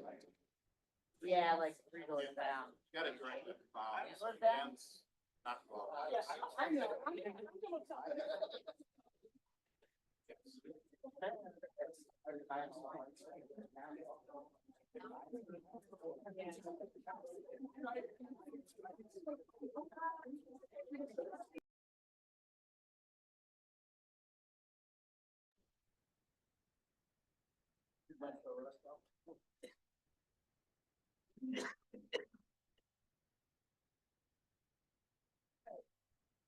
We're going to move ahead with the next public hearing, and that is OA number 2005, Wallace Development, Casino rezoning. I thought it was Blue Lion. Oh, I'm sorry, it's Blue Lion. Oh, sorry, Blue Lion. Wrong note. OA 24004, Blue Lion Fitness rezoning OS to C4. And with that, if the applicant will come forward and present your project. And people sitting at the table, you could speak into that microphone, you might have to tip it, okay? I think you might get me without it. And sign in, please. Absolutely, yeah, we got it.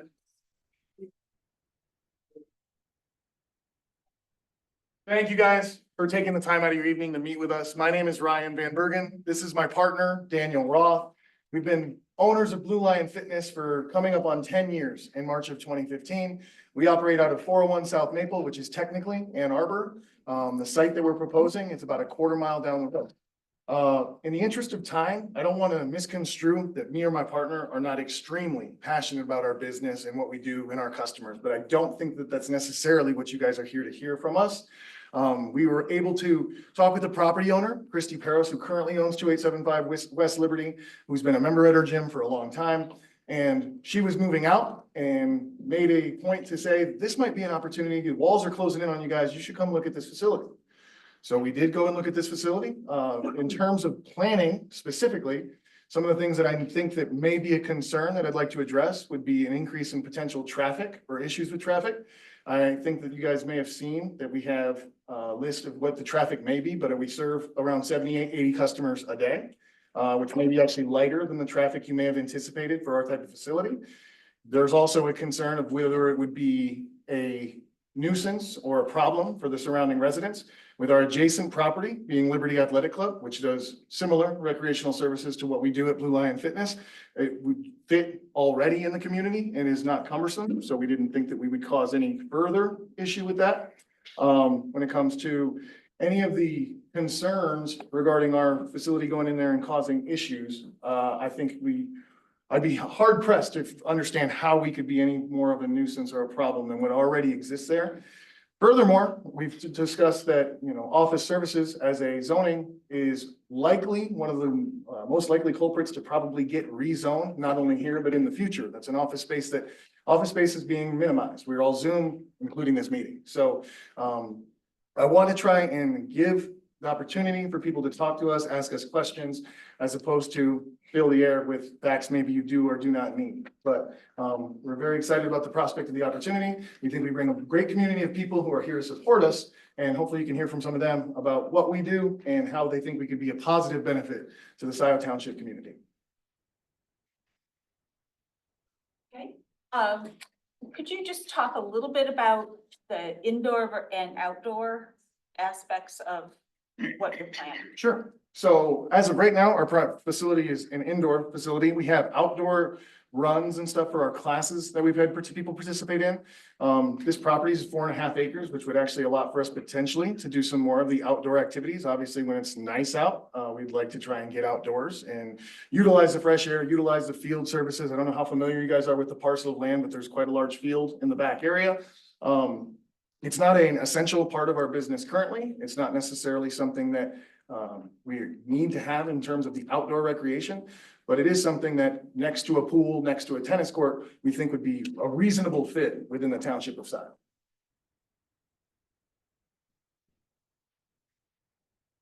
Thank you. And do you want to briefly, you have a question? Yeah. You familiar with the Liberty Club? Yes, ma'am. Okay, and you've been inside? Not for a very long time. Do they Probably. provide the same services that you want to provide? No, they do not provide the exact same services. We have small group classes up to 12 that has a Division I strength and conditioning component. Also a lot of injury prevention and general fitness mobility. I'm not necessarily versed in what the classes are at Liberty Athletic Club, but it's my understanding we're drop-in based. We don't do memberships. We have a completely different consumption model of our business. The other thing that we do is I specific. don't know what that means. I'm sorry. I think, It sounded really good, but. he does sound good when he talks.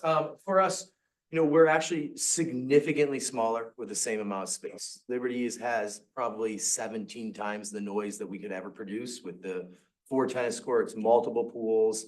We're basically an inside facility that plans on utilizing the field to just have our runs in a more safe setting. Honestly, we will add, value into that area. I think, with the way that home sales are, Absolute Title may actually see more traffic than us at certain times because of, the amount of titles they were selling. But for us, we are just going to be complementing, in fact, completely to our adjacent property, which is right next door. So my question was more about, so you do strength class, do you have Correct. workout rooms and that kind of stuff? Correct. We'll have a recovery room inside the facility, and then And you have a weight room?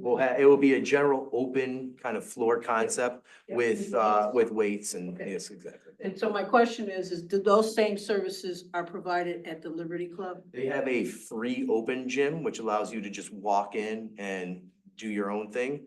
We don't have that choice. We have class-based led or personal They training. have weightlifting services? They do have weightlifting services.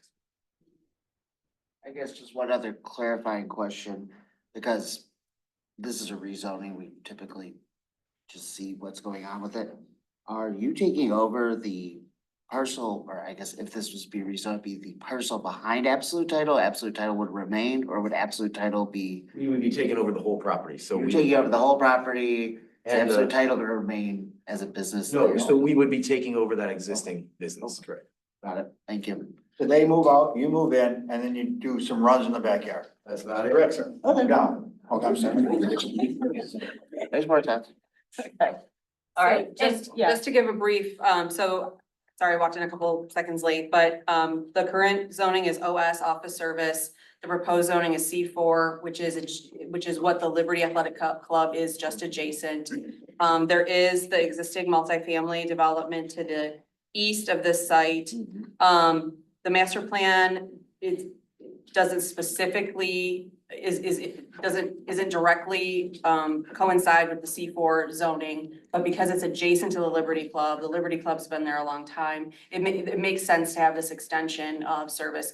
This office service is kind of its own little island in between the multifamily and the C4 in this area. So this extension of C4, seems appropriate. By approving this rezoning, the fitness use becomes a permitted use. And so this rezoning would happen, and then, if approved by the board, then Ryan and Daniel could apply for a zoning compliance through me, with a narrative of their business, and it would be administratively approved.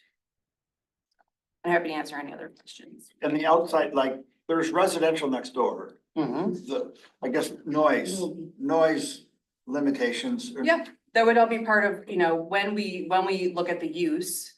If they're gonna have outdoor runs, I'd like, you know, I would ask for a narrative and a diagram of how that works, the hours that happens.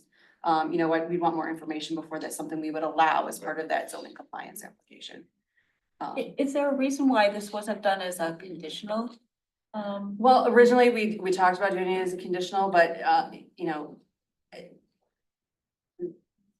I mean, the adjacent use is C4 for the exact same use, for a more intense use. So I don't know, I guess that's my fault. I don't think it necessarily needs to be limited. It's a much smaller area, than Liberty. I mean, C4, the other uses that would maybe not be great in this area that are C4, you're talking about auto uses. This is such a small location, and it would be a conditional. 4.5 acres is small? Yeah, for like a dealership, yeah. But so the extension of the C4, that's what is intended. Can I ask a question? So I'm trying to get my head around, and I want to make sure I ask this correctly, your reasoning for us going outside of our master plan. So I don't take that lightly. Because the reason for the master plan and the land use and all of that is that the planning commission and the board of trustees, which actually this time they punted to us to make the final decision. But anyway, there's a lot of thought that goes into that. So, I mean, I would need more than Liberty is in there, so why can't they be in? Well, and the last 2 pages or 1 page, last page of my recommendation, it has 11 items, findings of fact regarding this rezoning. It talks about how the subject site has been in an area that's historically been zoned and used for office and commercial purposes. The subject site is adjacent to C4 zoning to the west. The subject site is the last parcel classified as office industrial at this eastern perimeter of the township at Liberty Road, in the master plan. The parcel is the only property zoned OS office service in the vicinity and is immediately adjacent to C4 to the west. It's not in direct compliance with the township master plan, but the C4 zoning district is located immediately to the west with a similar use that is being proposed at this location. Rezoning this property to I1, which would be the only other appropriate zoning category for the use that they would like to operate there, would allow for potential industrial uses in the vicinity of an existing multifamily residential development immediately to the east. No site modifications are proposed as part of this request. Any future modifications I can would read all require. those. Yeah, I mean, so they're all there. So there's 11 reasons why we would recommend approval. Okay, And so I'm gonna ask you, one of negating- your reasons is that the rezoning to this property to I1, why wouldn't you pick I1? Because it opens up a lot of other uses you don't want necessarily next to a residential. Could have a Oh, I commercial see. warehouse next to. You have a next to warehouse, condo you could have development. a distribution facility, you could have light manufacturing, you know, and not only that, there's potential lighting, noise, vibration, I mean, there's other factors, even if they use the same building. A lot of semi trucks could be possibility with a lot more heavy traffic with I1. And why would we not, under the OS district, is a residential permitted use? No. Okay.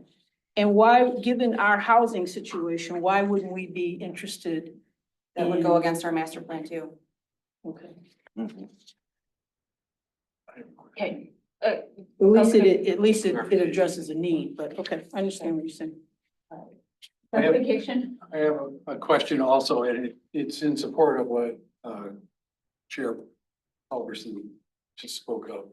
If this were to keep it as the OS zoning and just add indoor and outdoor recreation, we wouldn't be opening it up to some of these other properties or businesses that we wouldn't want right next to a residential. That's true, that's a text amendment, that's a whole different Yep, application. yep. But then it wouldn't open up to oil and gas drilling. It wouldn't open it up to, you know, power lots, I know you say it's a small one, but I've seen smaller ones. Okay, So I that's- think we're getting into a little deliberation here, so I want to make sure we asking clarification questions and. Well, I think part of the issue is there's a recommendation on the board and we get to, Yeah, but I want to open up the public hearing. This is Oh, just yeah, we the, haven't we're heard not from the into public. our I just wanted to discussion hear- yet, right? Yeah, we haven't heard from the public. no, the issue is, and correct me if I'm wrong, I want to speak to you, Mr. Commissioner Hyde. And for myself is I try to understand the reasoning of the recommendation when I have some questions about it. Mhm. And so that's why it's a question, not a fight, not a whatever. It's to try to flush out the reasoning Okay. from the planners. I just want to make sure we don't get into the discussion. Okay, end of it, that's fair. before we hear from the public. Okay. All right. So then, we'll start with folks that are present in the room that would like to address the planning commission about Blue Lion Fitness. I'm going, sorry, guys. Hi, my name's Jamie Palmucci. I am a longtime employee of Blue Lion Fitness. Today is actually the 5-year anniversary of the first class I ever coached there. The organization has been around 10 years. It will be 10 years in March 2025. Active service in the community. And the opportunity to be able to expand that a little bit further is something that's extremely valuable. Mine is a little bit more personal. I can get into like adjacent levels of, you know, Liberty versus Blue Line, but that's not really my purview. Where I'm at is I've had the opportunity over 5 years to spend time with people and make a significant impact on their lives. It's one of the best things that I've been able to do. I feel extremely lucky.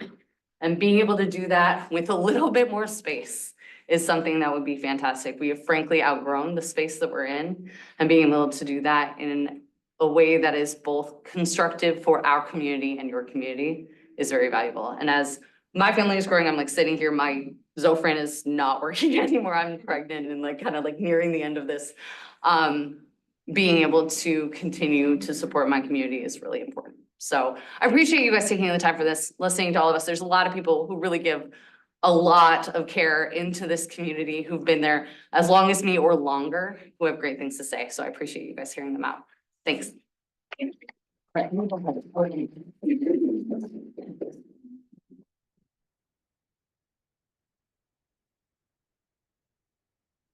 Hello, my name's Darren Millman. Thank you all for taking the time. I'm a builder and developer in Ann Arbor, but I'm actually here because Blue Lion has been a really important part of my community and my family's community. And I guess I'll speak to the questions that we're asking about maybe what distinguishes Blue Lion from a place like Liberty Athletic Club. And I think in the case of our family, it's really the personal attention that you get. And I'll share a real quick anecdote about how we found Blue Lion. Our youngest daughter is a type 1 diabetic. And when she was in late elementary school, 4th, 5th grade, she was struggling with her blood sugar control, and her endocrinologist recommended that we get some personal training for her because the exercise really helped to moderate her blood sugar. Our whole family got involved with the community there. It brought a lot of benefits to all of us, none more than our daughter Natalie. And the trainers there, the coaches there, they continued to work with all 3 of our kids throughout their time in school. And the youngest, Natalie, who started there, I'm proud to say she's an athlete at the University of Michigan now, and just a couple weeks ago was able to win a Big Ten championship there. So that's just one personal story about some of the positive things that they have done for my family, and I know there's a lot of other stories that others could tell along those lines. But thank you again for your time.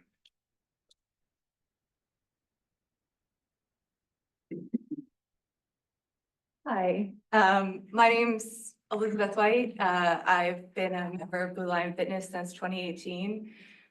Sort of in reference to the same earlier comments, I wanted to talk a little bit about my experience. having access to a weight room is not the same thing as knowing how to use it. I spent most of my 20s trying to figure out how to work out, mostly spending time on treadmills, being very, very afraid of the weight room at the gym.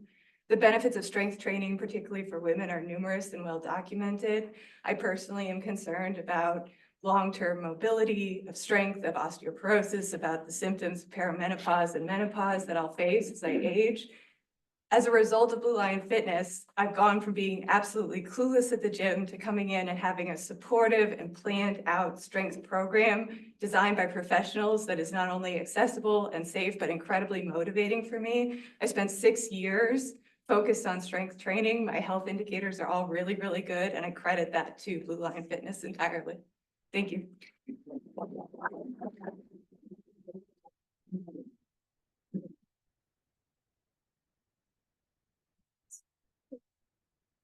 Hi there. My name is Frances Carlson. I've been a resident of Scio Township for 18 and a half years and have lived there with my kids for all of that time.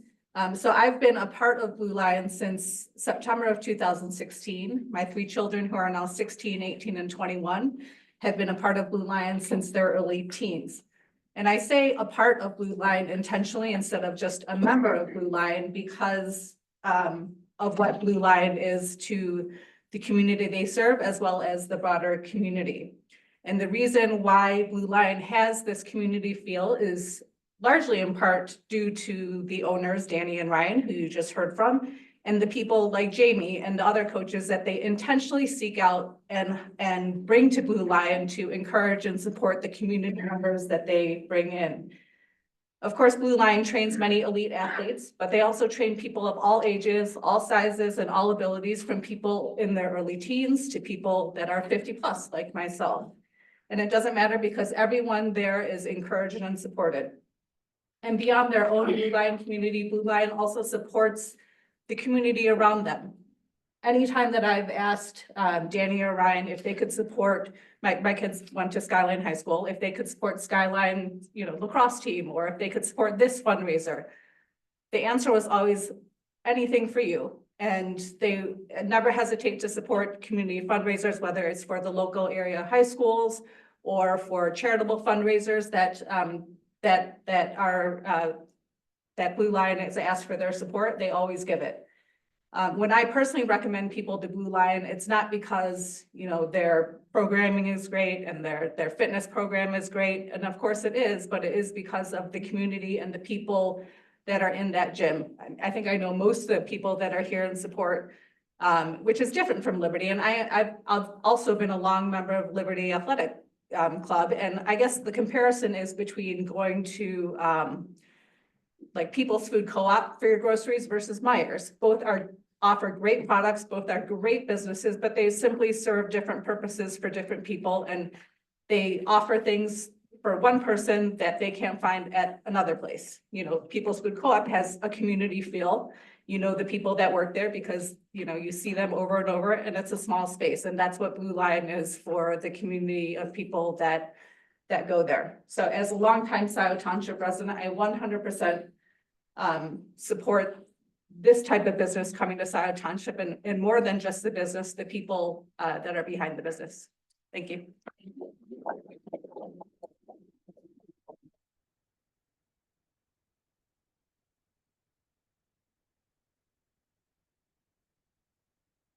Hello, everybody. Just one, I want to make sure people sign in too, if you already did ahead of time. Wonderful. I appreciate that. Thank you so much for taking the time to be here and listen to these great business owners about their request for variances in their zoning. My name is James Lippens. I am a business owner here in Scio Township and former resident, not because I don't want to live in Scio Township, because I live downtown Dexter and we chose to become a city. So now I'm no longer a Scio resident. But I wanted to come up and give a little bit of a customer impact statement for them. I first heard about Blue Lion Fitness right around the time they opened, when I read an article about them, and as a business owner that really intrigued me.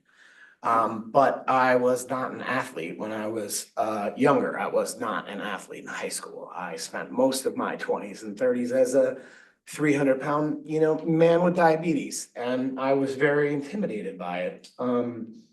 At some point, actually in 2021, my wife and I were driving by the gym, that summer, and she said, "What's that place?" And I said, that's Blue Lion Fitness, and I told her a little bit about it, and she went and called and got me an appointment to go there, and I was still very intimidated. Sorry, I'm a little emotional about it.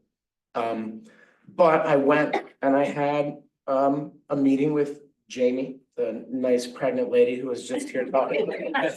Jamie is actually my wife's name. The women named Jamie are very important and have been throughout my life, but she welcomed me and made me feel welcome. And she told me that I needed to come 2 times a week for at least 3 months. And so I did that. And I did that for 6 months. And then at one point, I was like, I should try these classes. So I started going to classes and I started meeting these excellent people back here. And I went to classes 6 days a week for a year. And then, over the last year, I go a little bit less, but I don't go there for exercise, although that's a primary reason. I go there to be part of their community, and they're wonderful people and great professionals. They also are excellent trainers of many young athletes who go on to excel at college.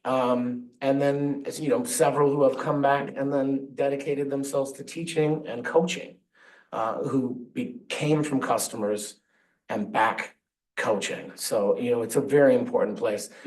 I have been to many planning commissions, and there are a wide variety of reasons why you can approve or disapprove variances, but I just want to say it would be a disservice to your citizens to not approve the expansion of this business, because it means so much to everyone that go there, and it will. So my wife told me I should wear this jacket because this is what I used to wear. This is a 56, and I wear a 48. So thank you very much.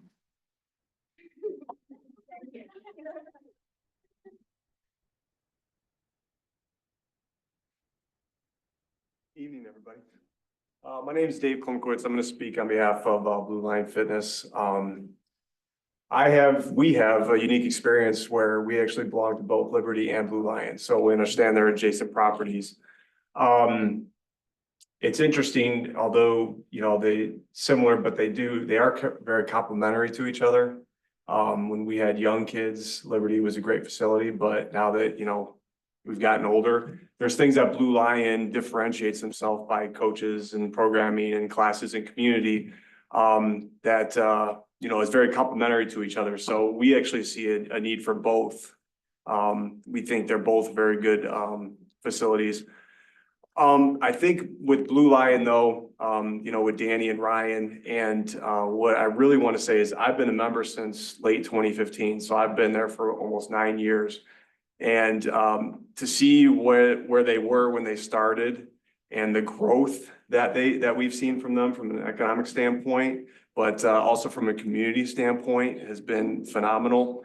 But the one example that I really want to point out is, everybody can remember 2020. We all went through a very hard time through COVID, right? And there were a lot of restrictions and everything else that happened with businesses. And Danny and Ryan were adamant about following every rule that the state, put in place, but they also understood how much the community meant, the Blue Lion community meant to everybody. And so everybody was itching to get back in and get in those classes and get with each other again. They're very creative on, how they overcame COVID. They used that time as an opportunity to improve the facility.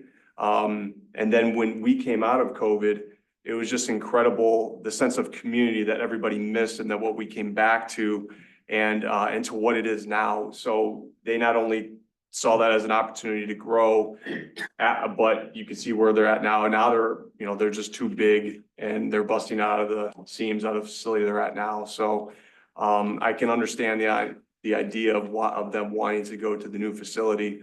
And I think it's a great opportunity for the Scio Township, because, Danny and Ryan, I know they have visions and of growth, but, and that'll only help the township. So, you know, I'm in favor of it. I think they're complementary to each other and, you know, I think it should be approved. Thank you.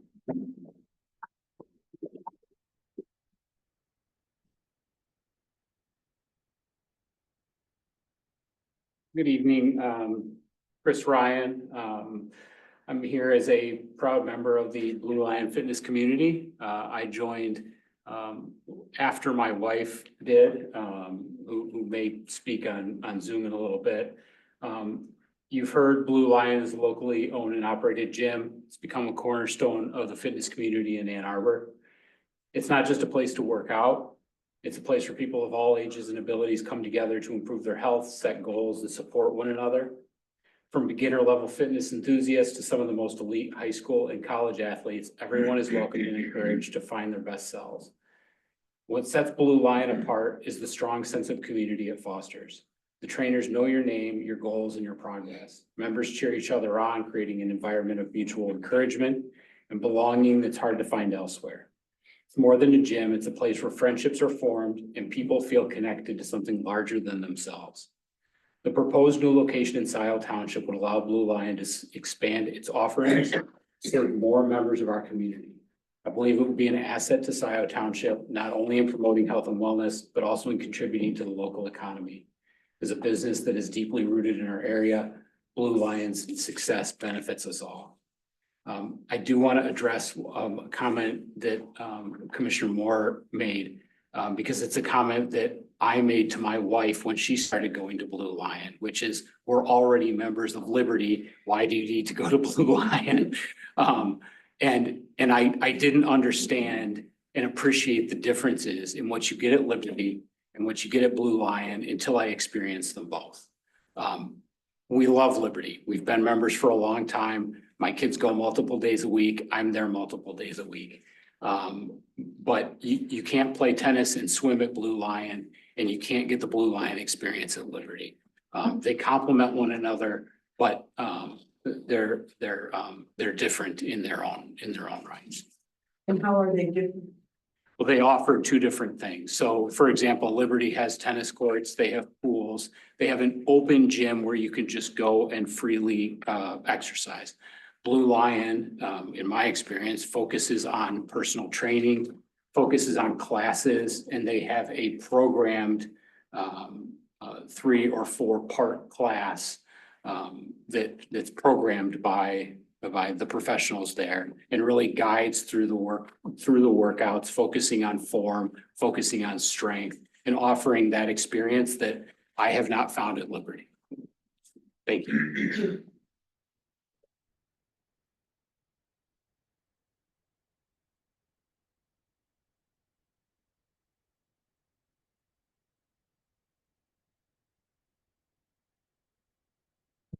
My name is Jim Osborne.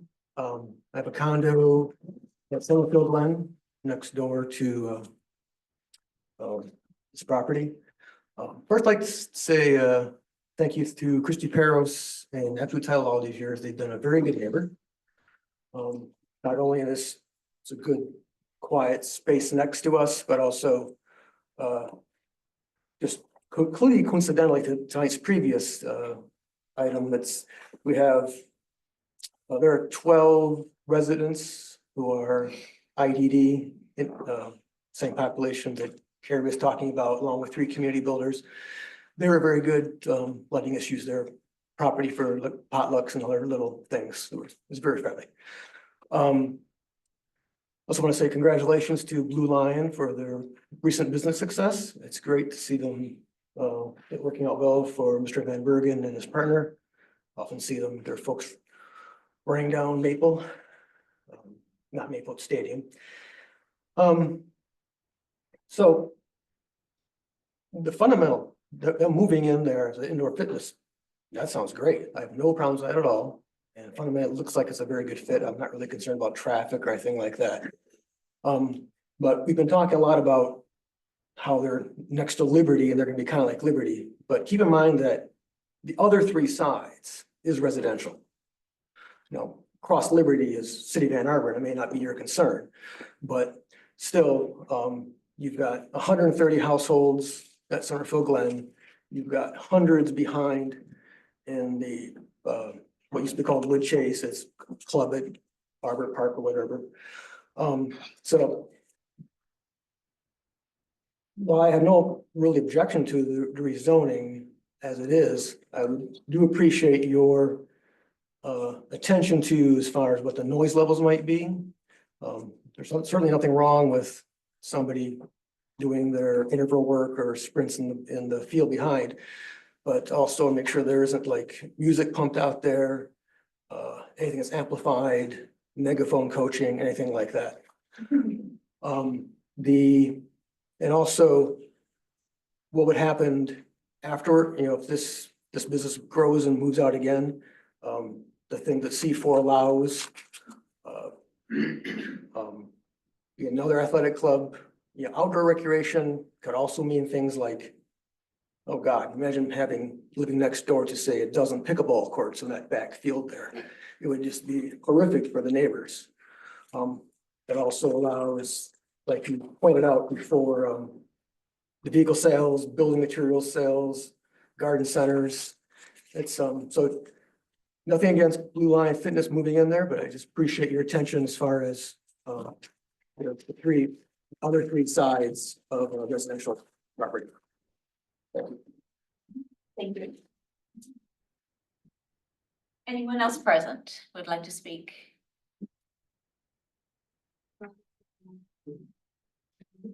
Thank you all for your time, my goodness. This is a late meeting for you all. My name is Kristen Kunis. I am a resident of Washtenaw County. I have been a member of Blue Line Fitness for 1.5 years now. As an athlete and a rower, I can speak to personal experience how vital it is to have a local fitness facility. As a licensed therapist, I can also speak to how important it is not just to your physical health, but your mental health. It promotes just overall well-being and reduces stress. What's so unique and what everyone else has touched on is Blue Lion and its nature of it really operates as a community hub because of its group-based classes. Dan and Ryan have fostered such a culture of community of the highest quality and the highest character. And because of that, it attracts people of the highest quality and the highest character, people that are intentional and conscientious. And so when you think about this type of expansion and bringing this community to that location, you're bringing a community of incredibly intentional and thoughtful human beings that with long-standing memberships that are just there to be good humans. I also just wanted to circle back to a comment Commissioner Moore made. I'm here as in my personal capacity as a member of Blue Lion, but I'd be remiss if I didn't acknowledge I'm an employee of Washtenaw County. I work in the housing and homelessness field. So your comment about housing 1000% resonates with me. I oversee federal and state funding for housing and homelessness. More units of housing is absolutely critical. And so it's important to acknowledge that lens that I have. I take that into consideration and I'm still in full support of this rezoning effort. It is really, really critical. So thank you for your time.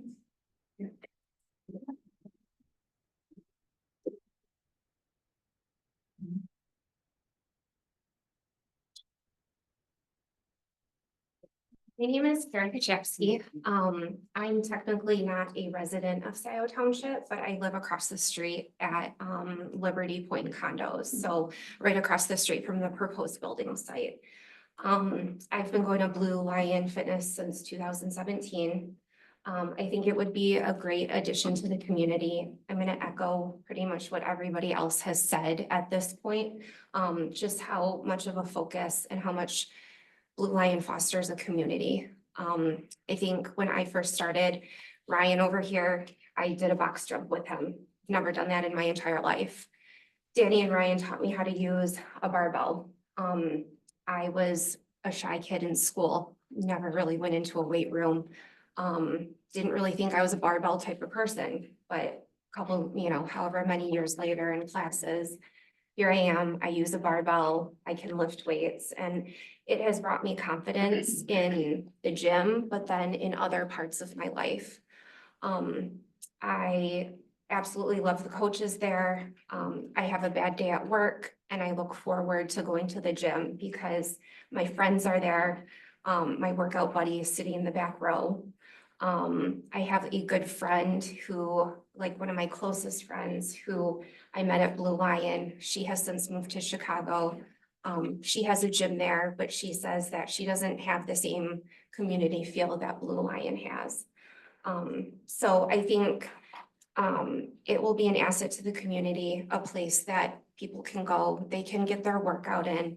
It's not a place where like you can go up the street to LA Fitness, throw your headphones on, not even look at another person, get your workout in. And this is just a very different feel. You can go see your friends, you can exercise, do something good for yourself. I think it will be an asset to the community. And I think that's.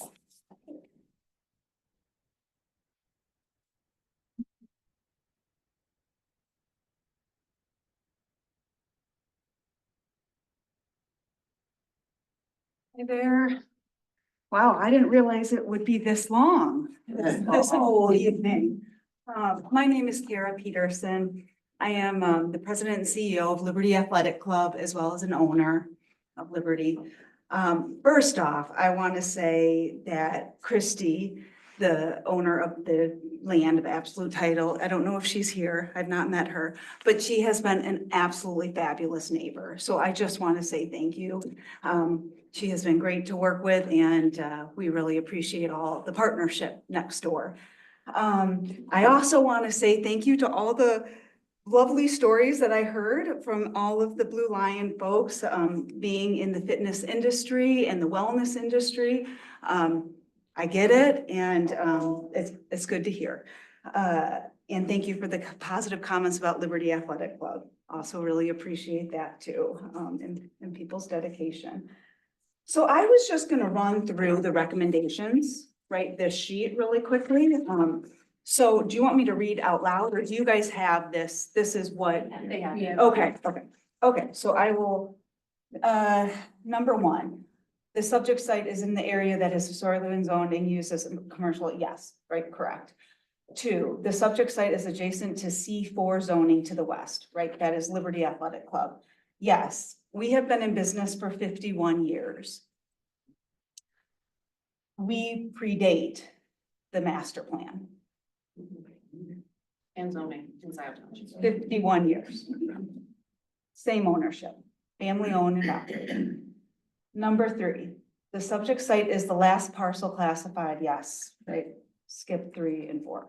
5, while not in direct compliance with township future land use, the C4 zoning district is located immediately to the west with similar use proposed. Yes, correct. Again, we've been in that location for 51 years. It's my understanding that when Liberty Athletic Club was built, it was just the storage unit across the street that was also being built in 1973, and Fendi. Those were the only, I believe. Number 6, rezoning this property to I-1 limited allowed potential multi-use. I agree, right? It's not in, I agree, it's not aligned with the township's future land use plan or master plan. Number 7, I will come back to. If rezoned, if rezoned, potentially any of the listed permitted uses in C4 zoning district could be cited at this location. So it is my understanding that if it is rezoned, the following types of businesses are permitted in this zoning district based on your report: building material centers, garden centers, new and used vehicle sales, indoor theater, performance space. This again is not aligned with the township's future land use plan or existing multifamily residential development. I'll be quick. Number 9, the traffic. I am concerned about that. That's a 200% increase, what's on this report. From 77 trips to 240 trips. That's an over 200% increase in traffic. So what is the township going to do to address that? Liberty is a main thoroughfare to town. There's a ton of traffic going to town. Site modifications. I didn't see any, there's more information that's needed on this. Detailed exact site modifications, building modifications, parking lot, lighting, noise, safety with the increased traffic. How are you gonna address the traffic to ensure economic vitality in the area and the other businesses, green spaces on the property, landscaping? Thank you for your time. Appreciate the partnership with Scio Township for all these years. I didn't sign it. Where do I sign it? There'll be a sheet that says Blue Lion Fitness on the top. I'll do it later. Yeah. My name is Rob Robinson and I've been a member of Blue Lion Fitness for about 10 years now. It's a great fitness facility and I'm also a member of Liberty Athletic. And I just wanted to address a couple things with the concerns, good concerns on the noise violations, some of this stuff. As a member of Liberty, my daughters loved the pool experience there, the tennis courts. They loved being outside in the summer. And Liberty Athletic already gives a lot of noise, so I don't think that with the limited hours that Blue Lion has, noise isn't going to be any concern from them.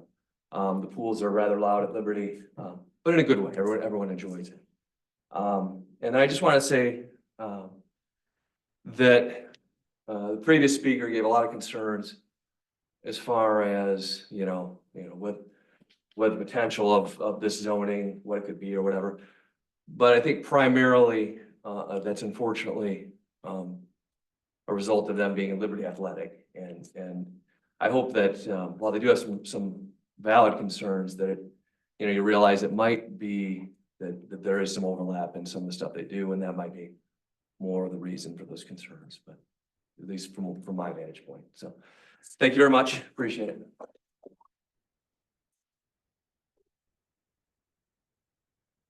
Anyone else present?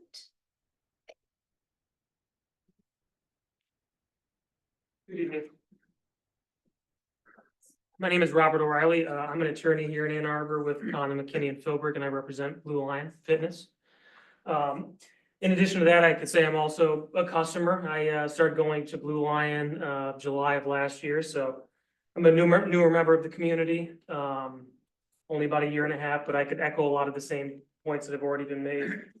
I kind of wanted to focus on, I've had the last 3 hours. I spent a lot of time reading the township's master plan. All 136 pages of it, I think it was. I'm struggling to see how this would be inconsistent or a deviation from that. This parcel is definitely an island at this point, being the remaining office zone parcel on that eastern edge of the township. And so I think that's important, and that looking at the goals of the master plan that you clearly spent a lot of time on, this would be harmonious with that, and it would be harmonious to the adjacent parcels. Further, I was kind of looking at the aerial for the parcel and kind of considering the east side where there are residential, units there. There is clearly a buffer, and there's residential really only on just the eastern side of the parcel. If you look to the south, it looks like there's maybe wetlands or something, like there's no houses actually on the southern end of the parcel. And so there's clearly a buffer, and so I don't think those kind of noise considerations can't be addressed by the planning commission. There's parking, garages there, so there's definitely a separation between the units of the houses there. I think Carlisle Wortman did an excellent job in their report. They've outlined a ton of points in their recommendations for approval of this application. I agree with their points. So I just want to keep my comments short, but I would request that the planning commission vote to approve this request and recommend that to the township board. Thank you very much. Thank you.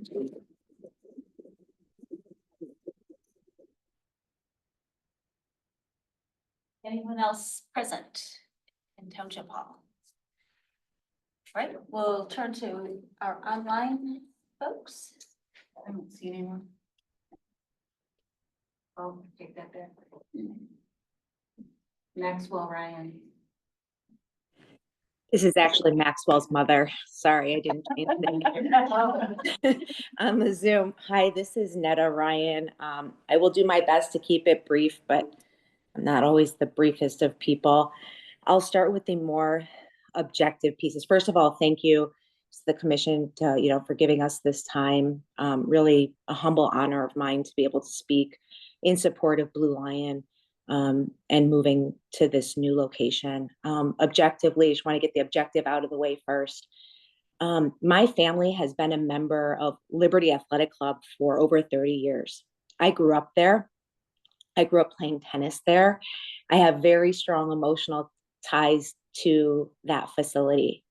About 4 years ago, and my kids, they play tennis there. They also are growing up there. About 4 years ago, I stumbled upon Blue Lion Fitness. 4 years ago, I was a washed up high school athlete who hadn't worked out in over 20 years, had very low self-confidence, and had really no athletic ability whatsoever. I walked into the gym, and while I could barely lift an empty barbell, actually Ryan was one of my first coaches at my class. And after that class, even though I still couldn't do anything after one class, there was an inspiration and an excitement ignited in me that made me want to be really good at that. And so I started going 1 day a week, 2 days a week. It became 5 days a week, and I'm pretty addicted now, right? I'm there probably 5 or 6 days a week. Blue Lion has changed my life.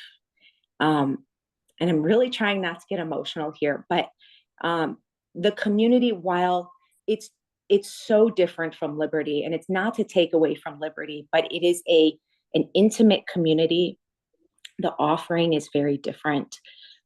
Going into Liberty, you can do a free workout. There are very competent coaches there who are able to support you as needed. But Blue Lion Fitness is a structured fitness program, programmed by certified coaches. They are very focused on form and making sure that you don't get injured. But it's a community that's very strong. I consider it, all of my best friends are there now. And much to, I'm sure, my husband's dismay, it's the only place I spend more time outside of our house on a daily basis. I think that the community and Scio Township would be better for having Blue Lion within its jurisdiction, and this expansion would benefit the entire community. To address some of the concerns that were voiced, the noise, potential noise issue, I encourage anybody. Yeah, we're over 3 minutes. Oh, shoot, there was a time restriction. I'm sorry. Okay, well, if you need any more, let me know. Okay, thank you. Anyone else online? No. All right. Then I'll entertain a motion to close public. Okay, of Walsh supporting Gable. All right, any further discussion? All those in favor, please say aye. Aye. Any opposed? All right, we're closed, public hearing at 10:01. Then we'll move on to our third public hearing. Thank you very much.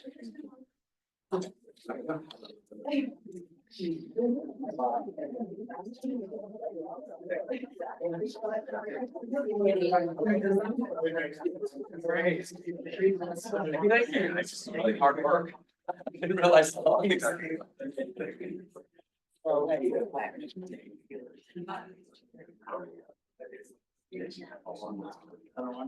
Yep, big public hearings. Oh, yeah, that's good stuff. That's, it's all about. Good to see you. How are you? All right, everyone, we need to continue with our meeting. Okay.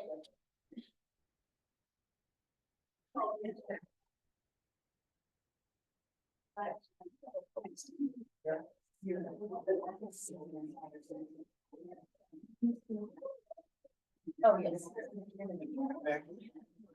He's just shutting the door. He's just shutting the door. Okay. let me say at the outset, with respect to a potential conflict of interest, I know the attorney for this application. I happen to play in an all-attorney band with him that does fundraisers for local charities. I've known him for a number of years. I have not spoken to him about this project. I don't have an interest in the project. I don't have business or financial interest in the parcel. I've not discussed this with him, just like I rule against them or say things against them in the band. I'd be willing to do so here in this forum if it called for it. So, but I do want to disclose it. If this commission is uncomfortable with my having, playing in a band with him. You can't leave. You gotta stay as long as I do. Even try it. Yeah, but I just want to disclose that, and if it's the will of this body that I don't hear his pitch, I'm willing to do that, folks. Okay, does the commission have any questions? No. All right. That you're requesting us to have a. I think it's just It's just a prudent disclosure. Yep. Okay. Anyone want to? I have no Call for- objections to Jen's. No objections. Okay, thank you very much. We will continue.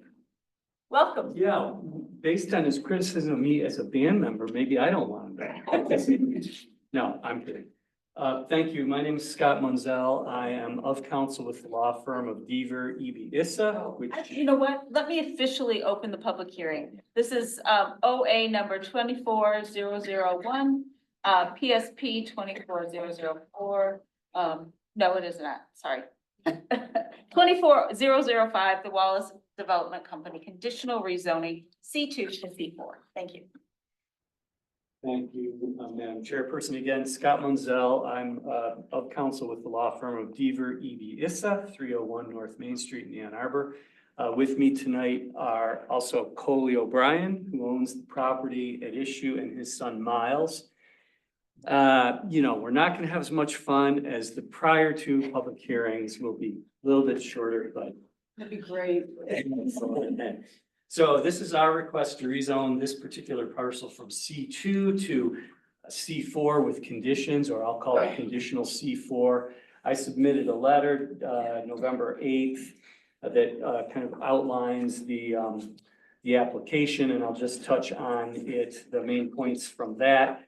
But the origin of this is Miles has started a landscaping business. He is in high school at the Dexter High School. He's been quite successful.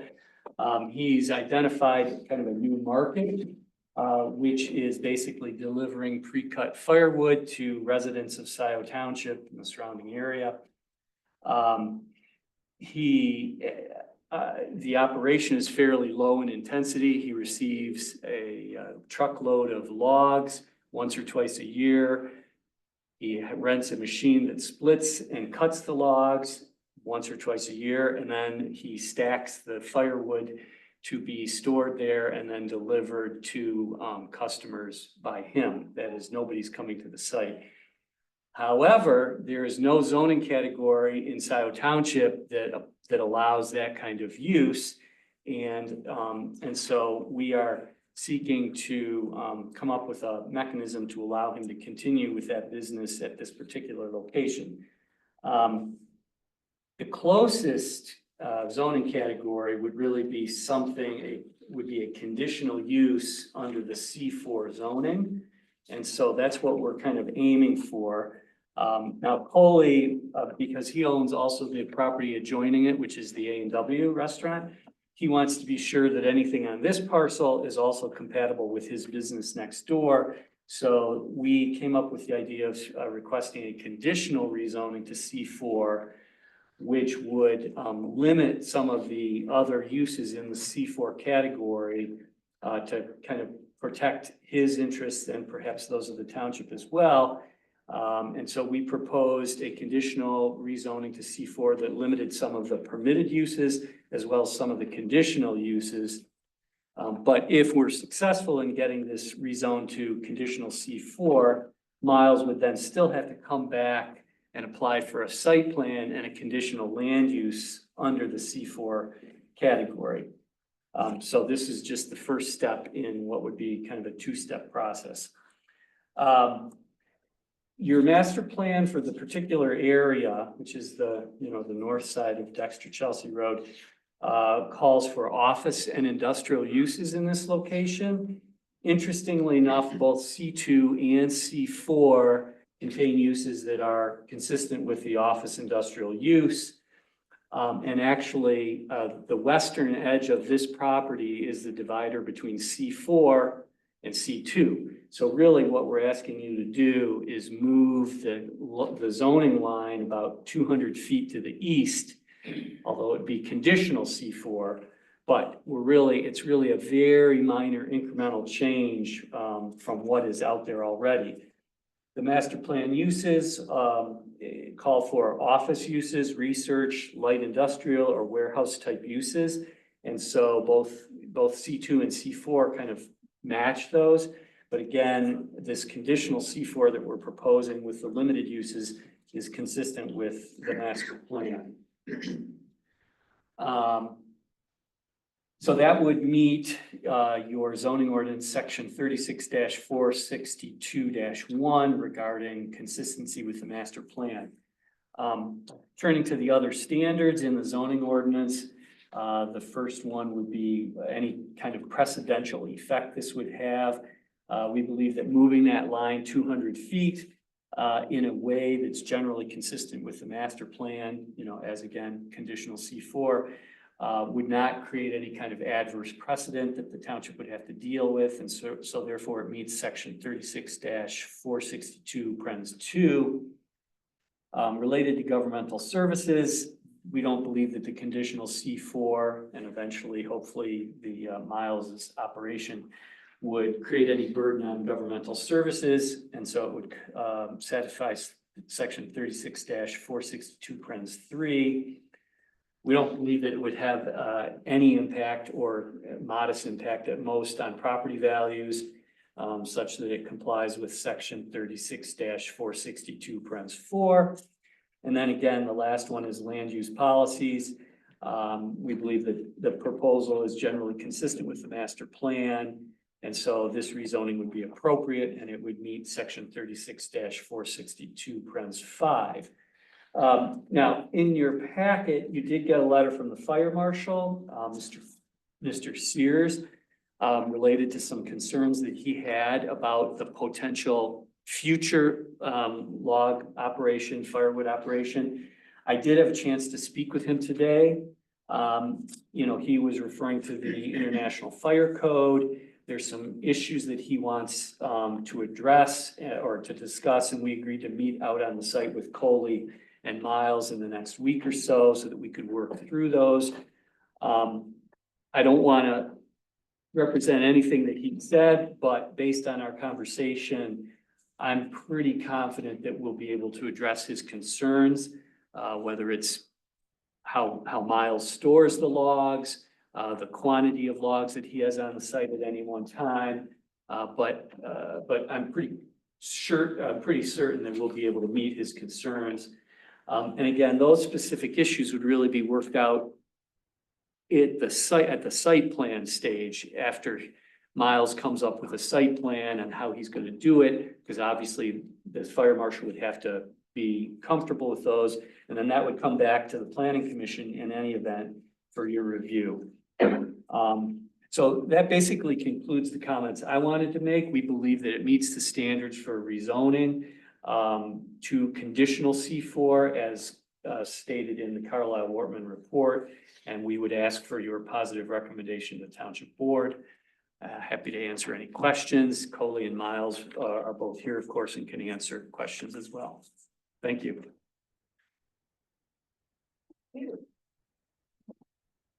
Clarifications for the applicant. I do have moving the line 200 feet.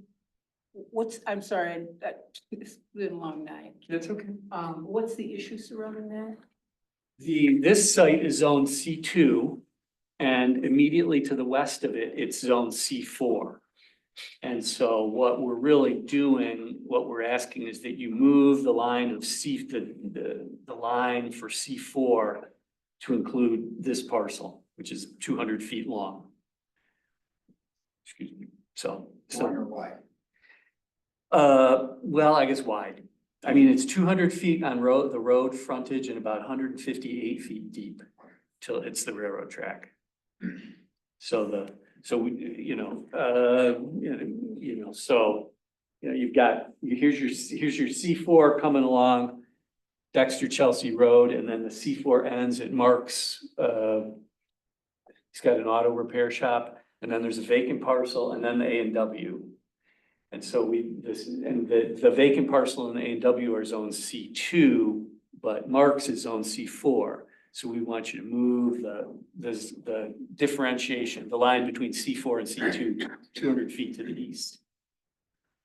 Although conditional C4, it's really more like C3. It's, because it limits some of the uses that would be permitted. Any other clarifying questions for the applicant? Sure. No. So I would just add to that, the list of uses that they are limiting is in the report, but I'll just note them very briefly. Limiting to exclude? No, limiting to, these would be the only uses that would be allowed, that are listed in C4. As permitted uses, it would be new and used vehicle sales and recreational vehicle sales. Permitted use for building material sales and home improvement centers, and permitted use garden centers. Under conditional uses, it would be major vehicle repair facilities and vehicle collision repair facilities.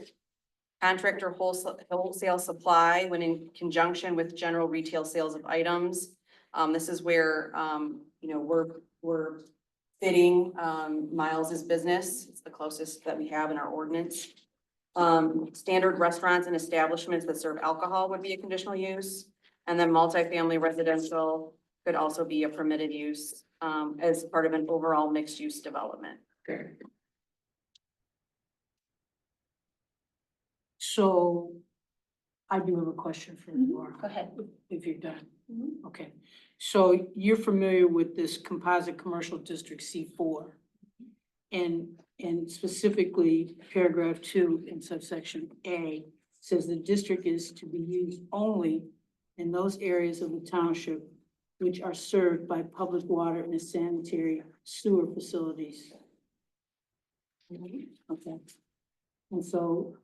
And the parcel next door is zone C4, and it's not part of that either. No, This particular area of the township has been zoned commercial for a period of time, for a much longer period of time than the water and sewer district. So, So by you're changing- asking us to ignore the ordinance? No, I'm saying it doesn't matter if it's C2 or C4, it still is not, it doesn't have. Both of those required. requirements are in C2 and C4.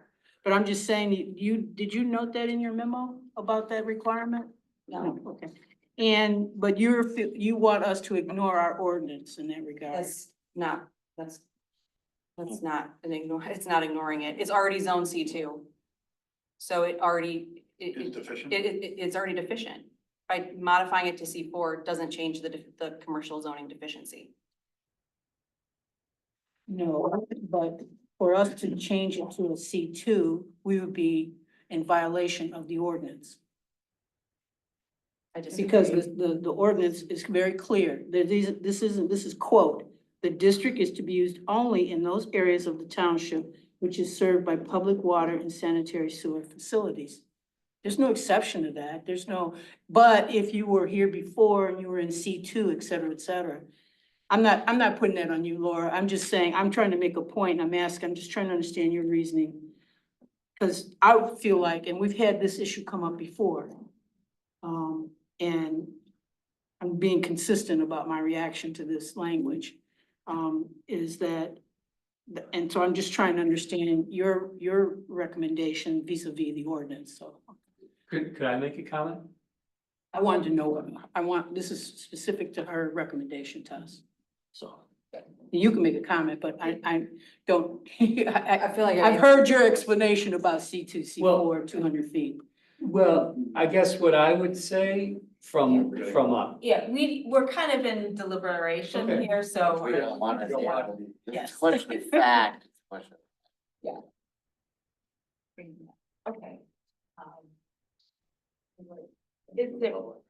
Are there any members of the public who would like to speak on behalf of this? against this? Seeing none, I'll go online. No. And then the question, I know we had asked, Dexter, did they have any response? Okay. Great. Right, that I'll entertain a motion. Motion to close public hearings.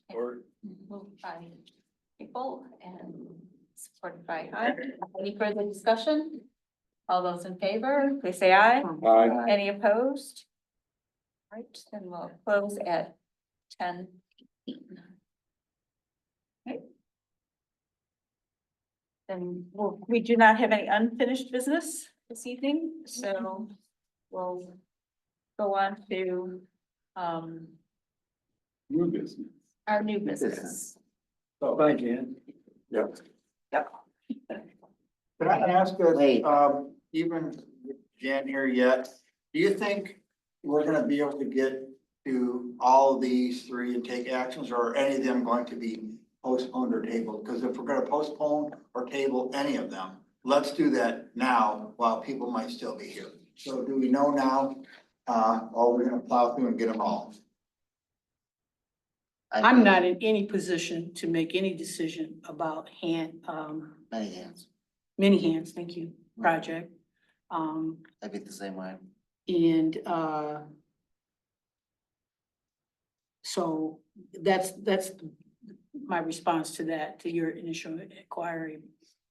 So then, would it be prudent I'm gonna just well, step yeah, out. yeah.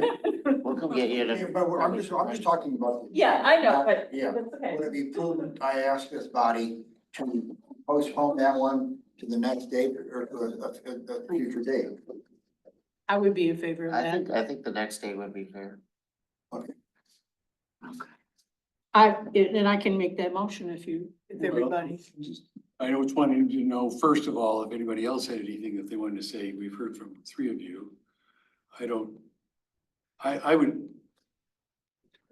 I guess there was a lot thrown at us. I think that's one thing. This is gonna come back. After tonight, we're gonna have at least two different members. Yes. We're gonna come back. If we have Jan out, there's gonna be a new board of trustees, representative. Ryan goes, we don't know who's gonna replace him.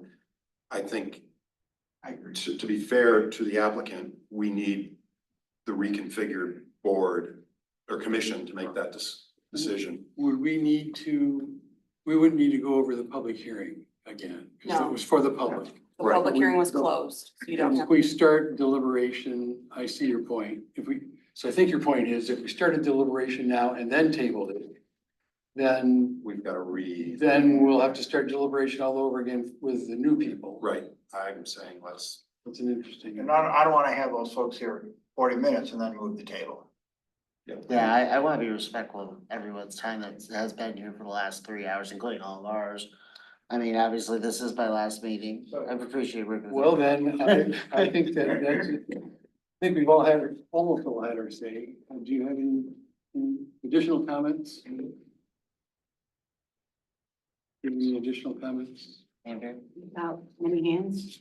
No, About whether to, yes, about whether we can resolve that or not, I don't one way or the other, do you? think, I should be able to do that. Well, then, entertain a motion from somebody. Move to postpone, item number 11C. Until, 24001, let's just be precise. right, 0824-001 PSP 24004. Our next meeting? we can do it until the next, The next meeting is December 2nd. and we have all the materials in place. We're not requesting them to provide anything else. And are all the reviews been, Yep, they're all in your packet now. okay? Till the next, is that the Well, end of that's not your, to mean, is that the end of your motion until the, well, I just want to say, that's not to mean that we may not have any additional information that we would want, but as it stands right now, I'm not prepared to, and it sounds like I'm not the only person. Well, it's either that or the 16th. We don't have a meeting on the 16th. No, it's not. No, the December 2nd meeting is our last meeting of the year. Right. So- Our only meeting of the year. Would you take that as a modification, friendly modification until the December 2nd meeting? Sure. Okay. Support, Riser. This couldn't be a voice vote? I think so. I think it'd be. Okay. All those in favor? Aye. Aye. Against? Passed.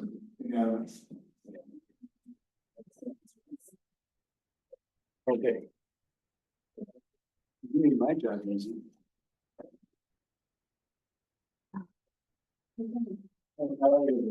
Joe, do we have many items for the December 2nd meeting? So this might be. Hey, boy. Okay. December 2nd. Is it tabled or? All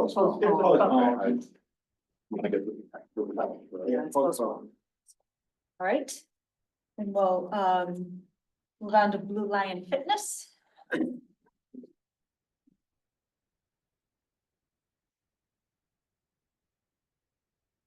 Discussion. Yes. I guess I'm gonna go back where Bob was heading earlier, which is there a way to restrict rezoning? The only way to do that is for us to re-notice everything. And the conditions have to be voluntarily given by the applicant. So so the answer is no, you can't put conditions on a rezon. We could. You can, Reject. you can reject it.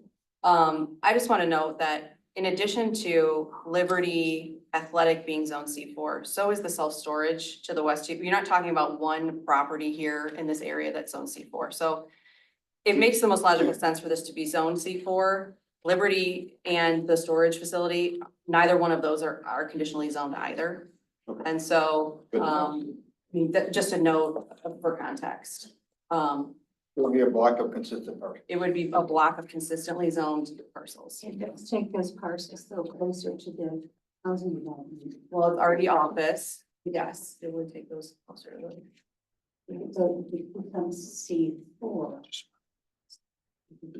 Beyond office. Can you speak up? I said it becomes C4 zoning, it could be a lot of things other than office. That's true. And it is right next door to that housing development. That's a very busy section. I think this body wants to accommodate Blue Lion, but doesn't want the owner of the building to sell it to something that's allowed by right. You know. Laura makes some points. There's I know. Yeah, there's nothing stopping anyone else along that strip from selling out and putting something there that we might not like. Concerns about traffic, the minute Crossroads is built, Liberty's gonna get busier anyway. It's Well, not- so I didn't mean to interrupt you. No, go ahead, please. We're talking about 240 or 300 additional vehicles. I mean, that's nothing compared to the current traffic on Liberty Road. It's a kind of a drop in the bucket.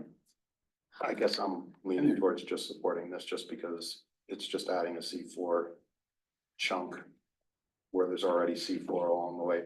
So how do we deal with, like, we don't want loud music or megaphones or like marine style drills in the backyard right by resident? How do we deal about nuisance or noise? How's that handled? So I think we need to disconnect the rezoning agree. part from the use part. I mean, we know what that they're proposing, but that isn't necessarily part of what we're doing here. When they come back for their use approval through zoning compliance, and that's an administratively handled function, they're gonna have to provide me a narrative of everything that they do indoors, their operations, how, when they're open, how long they're open, how many people they serve a day, what types of, things they do outside, during what times, and that's the time when I would say there's no allowed amplified music, there is no, the outdoor hours can't be, earlier than 8 AM or, that will all be, handled administratively. And you use the ordinances, the noise ordinances and the lighting and all that. That's dealt with administratively, but how will we get our concerns to you? You're telling me right now. In the township, hopefully within the next couple of months, we'll have a code enforcement officer again. Go ahead. I think you Sure, can, I have a question for you, Laura. I'm not quite sure of this, but I think that one of my concerns might go away with the answer to this. I have a concern about oil and gas well structures and uses. And I think that there's a 40-acre minimum on that, but I'm not sure. I'll look it up right now. If there is, then there's no way you can have two back there. Keep talking, I'm looking it up. Well, we just had one, a scare in Scio Township. No, yeah. One went up on, one of the fields. Miller and Dillon. Well, yeah, it was, I can Google it too. so we can move on while if anybody else has something, I guess. Has to be 6 acres, 6 acres. has to be set back from 250 feet adjacent lot lines. Okay, so that already eliminates. It already eliminates that.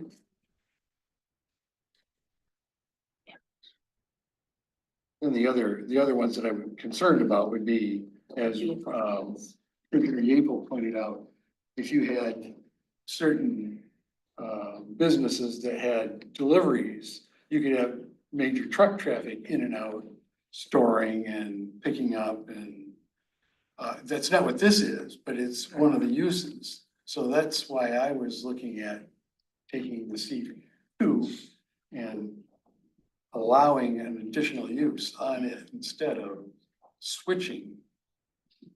But I know that wasn't what was proposed, and I know we'd have to reject it in order to even possibly get it, but. So what is, the outdoor recreation that makes it go to C4, or is it just any Indoor, recreation? Indoor recreation period is allowed in C4 as a permitted use or I1 as a conditional use. Those are our only options. We do. So we can't have it as a. In C2. No. It's not listed. I mean, you have to change the ordinance. amendment, yeah, which is a longer process too. Yeah, there's some things that probably when the new board, both this board and the new township board come in, you look at more of like a comprehensive plan, I think, solve some of these. Master plan, you know? Yeah, Did you say well, something it's about more like a amendment, text amendments, yeah.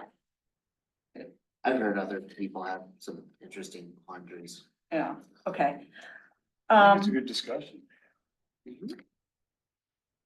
I'm supportive of this. I mean, I actually live basically You're the within most- within 500 feet of. Why I was asking if the existing building would stay or go. Or what exactly was going on with the current tenant. I think in the future, I prefer to have it come up as a conditional rezoning, but I realize we can't always get what we want. It's my personal opinion, but at least then we could have a little bit more Control over Control. future uses. control over future uses. Well, you have to understand, a conditional rezoning has to come voluntarily from the applicant also. It's not something we can impose. Yeah. No, but the next time you can inform The them, next time I can say, say, yes. I don't know if the pesky board's gonna. The board seems to like these. Idea. I'm generally supportive.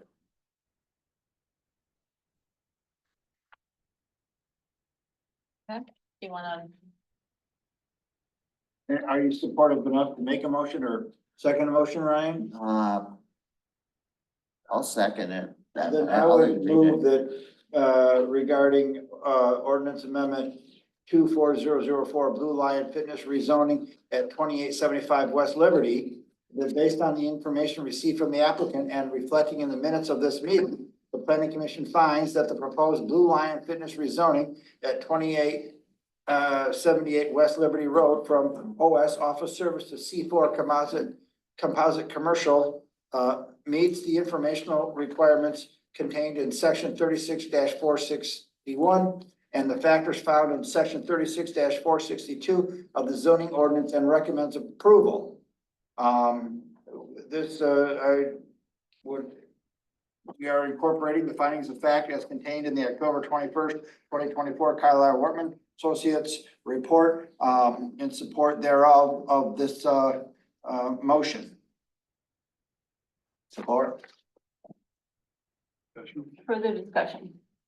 I have a comment before I vote, and that is, I'm going to be listening to the Board of Trustees when they act on this to see how they want to guide the Planning Commission on the two ways that we discussed of doing this. So that's a request on my part that they address it, but okay, so that's all. I shall notate because I will be at that meeting, I'm sure. And Kathleen is present here and she'll be on the board and on the PCs in the future. All right. And any further discussion? All right. Roll call vote, please. Riser. Yes. Gable. Yes. Walsh. Yes. Moore. Yes. Rothney. Yes. Hyde. Yes. Culbertson. Yes. Motion carries. 7-7. All right, moving on to, the OA 24005 Wallace Development, conditional rezoning C2 to C4. Discussion. Oh, Go ahead. I noticed at one point we talked about what they'd be doing there. They just mentioned basically storing wood, but he will be doing his cutting and splitting Do we want to hear from them? also. Can we hear from them or no? Who's them? I mean, if you have, yeah, if you have questions of the applicant, absolutely. You can- Because it's now we're deliberations and now we can ask away like Yep. more than we could with the public hearing. Yep. Correct. Yes. Yes, So should we invite the three of them to the tables? sure. Would you like to go What up? forward? Come on up.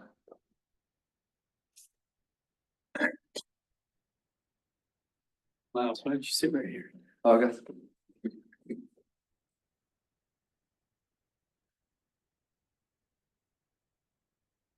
Did you have a question for them? About the cutting? Oh, yeah, will you be doing your cutting and Yeah, splitting yeah. on that site? as well? Cutting, splitting, and then letting it dry there too. And the size of the trucks that might come in to drop off your wood?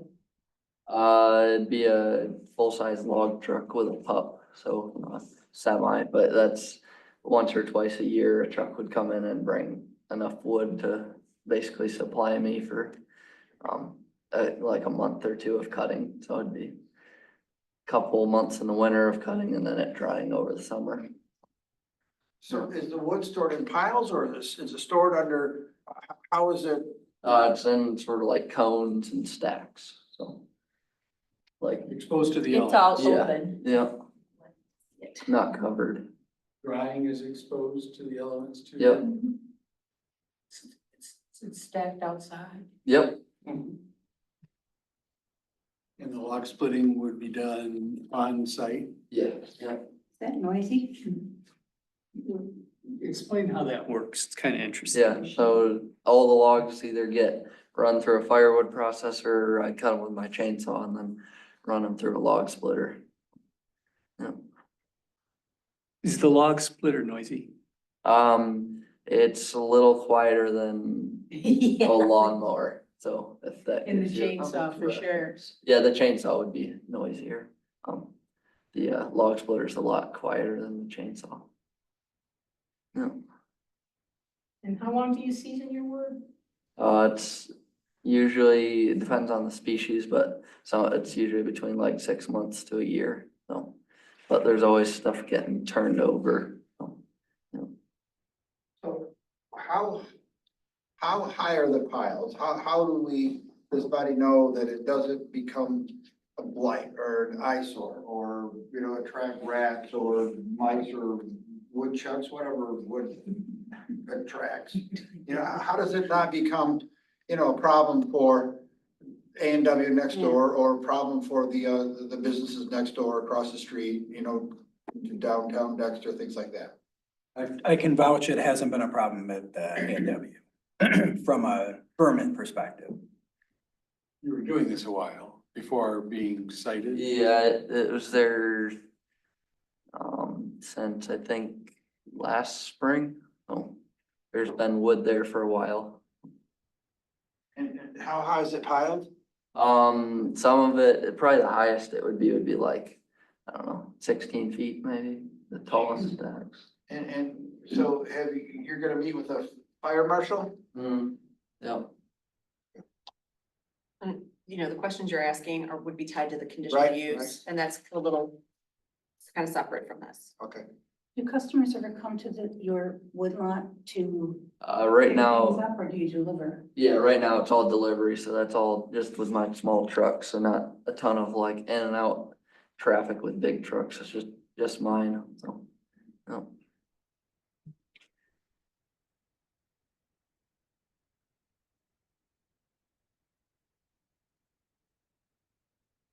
I don't have any questions. It's I okay. use wood a lot. I burn in the fireplace, so. Oh, okay. Yeah. Yeah, And I split wood on my property. awesome. And cut it up with a chainsaw, but, I'm supportive of the business. I'm not supportive of violating the ordinance. And for that reason, I'm gonna not vote for it. I mean, I have no problem with the business. I'm sorry, Commissioner, which ordinance are you referring to?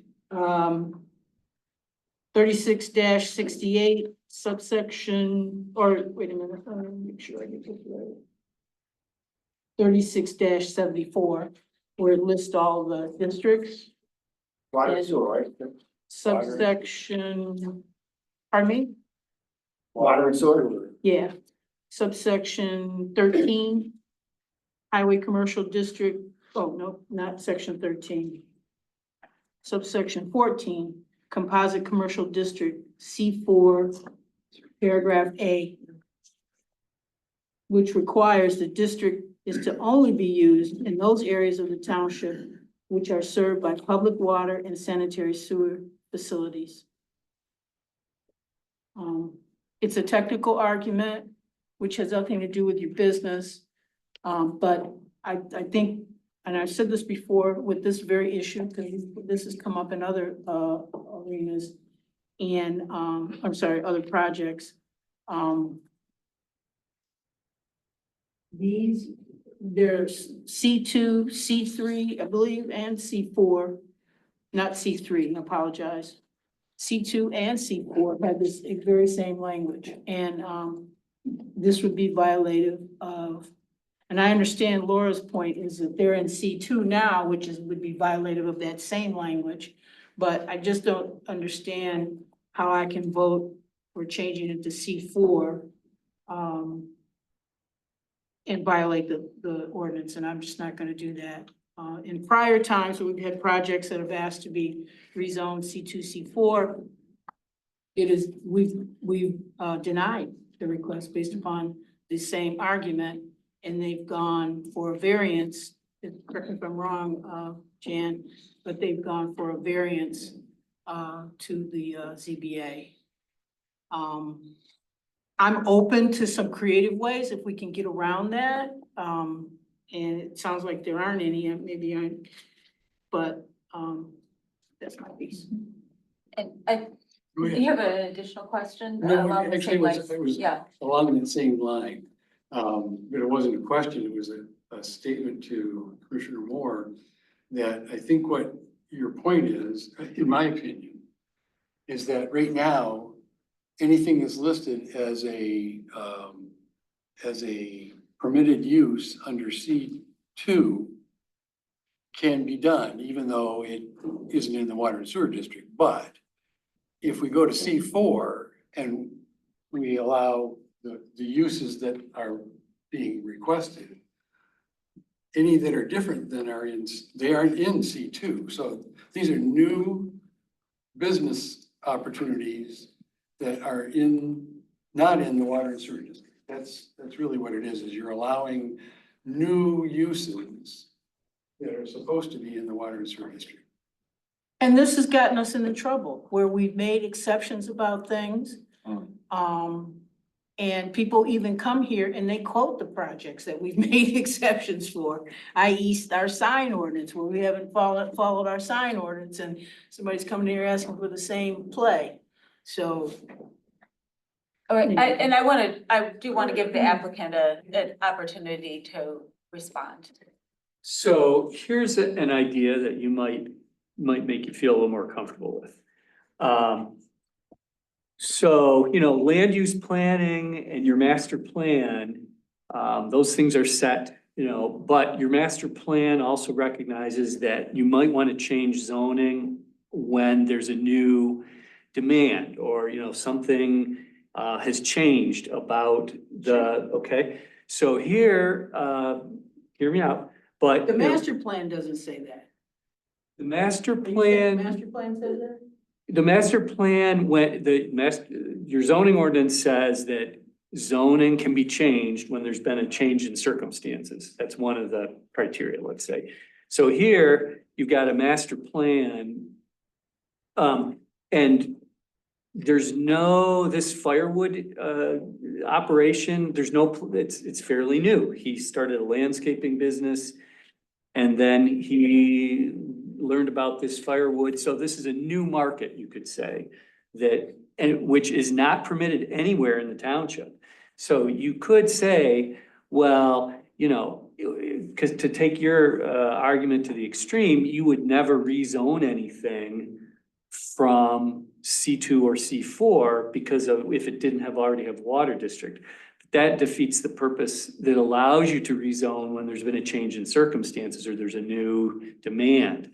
So that might maybe make you feel a little more comfortable about, because again, the C2, where it's currently zoned, doesn't have water or sewer, and nor does the C4 in that area. So I understand what you're saying. I'm just kind of thinking, well, maybe this would get you a little more comfortable that because to take your position to the extreme, you would never rezone anything. But that defeats the purpose of, never rezone anything when there's the water and sewer that's not available. But that kind of ignores the idea that's also in your zoning ordinance that allows you to rezone when there's been a change in conditions. So I'm just throwing out there that this could be a change in conditions because this business has never been, I don't know that there's any other businesses in the township that do this. Maybe there are, but that would be an idea that might make you more comfortable that the zoning ordinance does contemplate rezoning when there's been a change in conditions. And again, it's also consistent with your master plan to allow either C2 or C4 in that area. Thank you. I just want to say Yeah. something with regard to this district. I believe, I did not participate in creating this ordinance, but if you look at all garden centers, outdoor commercial recreation, et cetera, building materials, new and used vehicle sales, et cetera, et cetera. I think the idea is that we want people to be in these businesses tied to the sewer and water system. Yeah. And there's a reason for it. Now, I think the point that is better from my vantage point is that if we don't want to do this, we need to change the ordinance. What we get in trouble with is making exceptions, and then those exceptions come back to us. Not to mention, we're not following the ordinance, okay? Come back to us where people use that as a basis for their exception. So I hear you. I mean, these guys are a rock and a hard place between the law, and I really support the business. And I support it where it's at. It's just that I got a ordinance I gotta deal with as a commissioner. Can I Yeah. offer my thoughts? Because I'm gonna say yes to this. And my thoughts are, unlike other ones which are changing from something other than C2 or C4 to C2 or C4, we're not adding a new parcel that's out of compliance, as you've mentioned. nothing along that strip that C2 or C4 can tie into the water and sewer district. It's just not possible. But we're not adding a new parcel that's out of compliance. We're just changing what's there. So for me, I'm not giving someone down the road an opportunity to say, well, hey, I'm ag and I want to be C2 or C4, but I don't tie in. That's a totally different story. So we're not adding anything to something that's out of compliance. That was gonna be my point. I guess I want to add to the discussion a little bit because I think my concern is with the proposed uses.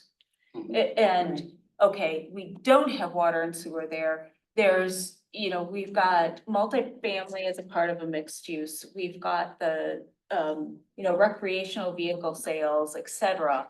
And I understand, and I think we do have, when we have something that doesn't fit in, it isn't a part of any of our ordinances, we do have an issue.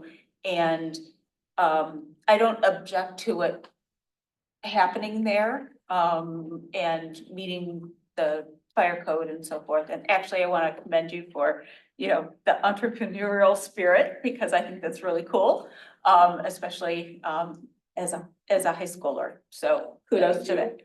Kudos to you. I don't want us getting, I mean, you know, you're gonna go beyond high school, you're gonna do some other things. I'm more worried about what the other uses are that are proposed additionally as a part of this. That's my concern with the water and the sewer. And that gets into, because the conditional things are voluntary, if we have an issue with them, then we say no. I just wanna, just a point of clarification too, this is a 0.72 acre parcel. So this is a very small area. And, you know, Miles' business isn't requiring any buildings or facilities. And so if this were to change to a use that required buildings and facilities, they have to be able to demonstrate that there's a location for septic and a well on this property. And it is such a small property that the reason it's vacant is probably due to a number of reasons, but a couple of them being, you know, being able to have the facility that they need there. But we also have joint ownership and we have C for Adjacent. adjacent. But all of that, you know, yeah. All that. What did you say was the acreage? 0.72 acres. And do they plan on having, or well and septic? Well, if he doesn't need anything for the log splitting. It's a log pile, it doesn't need a toilet. It's really a storage. So how did you come up with those businesses that you wanted to include in the request? Because those businesses can't be on that small site. So why ask for them? Because that's made it complicated. You want me to answer it? Sure. You know, Coley and I talked about that. He basically recognized that he didn't want to ask for one use because, you know, then The only one that could be on there. maybe, but for instance, the restaurant, maybe he wants to, you know, Miles stops doing the firewood and he expands the A&W. So, you know, In a different zoning district. No, it's allowed. well, it's permitted, it's one of the conditional uses that we proposed could go there. The multifamily, who doesn't want more housing? The contractor wholesale, that's actually the silo that Miles has to ask for the conditional use in. And then the other one is major repair vehicle facilities. It's because Mark's is right next door on the other side. For the permitted uses, again, the new and used vehicle sales, it was really because Mark's is on the other side. The building material sales and home improvement centers contemplates that possibly Miles gets bigger. It gets a little more, you know, does put a building there possibly in the future. Same thing for garden centers. So we really tried to ask for things that we thought made sense, given what Miles might do and what is actually there already and what we didn't want. So we thought that those uses made sense, given what's there, what Miles might do in the future or might not do in the future. Could you put a building there? Pardon me? Could you fit a building there? who knows? I mean, the garden center could be a small retail, 10 by 20 building. We don't know. That's we just, can't look that far into the future. But obviously, again, if you were gonna do that, you'd have to meet all the zoning ordinance, all the township requirements for driving, drive aisles, parking, setbacks, blah, blah, blah. Maybe you're right. Maybe no buildings will fit there. I don't know. So first off, I commend you on going through all this process. I started a business at 16 and now I'm double that age. I'm sitting here, so good luck and I hope you do many great things. I also contend the same point that Mr. Walsh does, that if this, in some ways, you take the CBA lens and you look at this and you take the non-conforming use that's still non-conforming, and you're not making it worse, you're not making it better, you're just making it different. It doesn't change it, it still non-conforms. It was non-conforming now, it might not be non-conforming tomorrow. So ultimately, I'm supportive of this. I think that it is a very small parcel. I also contend that there's more use of combining the parcel. The A&W parcel is 1.2 something acres from what I just looked up on Map Washtenaw. So they obviously fit a septic field somewhere on that, but I think 0.72 is gonna be hard to do with all those setbacks and everything else. I have a question for Miles.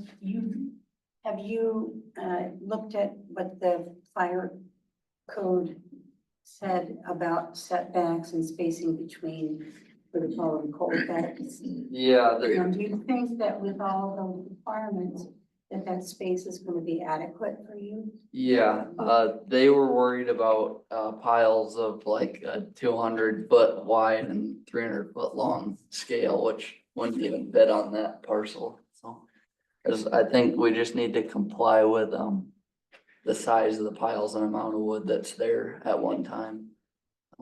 And you looked at it enough that you think that would be just fine for what you want to do? Yeah. So I was looking at this memo from the fire department. And I did not see they laid out some concerns, but I did not see here where they recommended approval. But also, I shouldn't say, but also, are all of these concerns that were laid out in this memo, have they been addressed?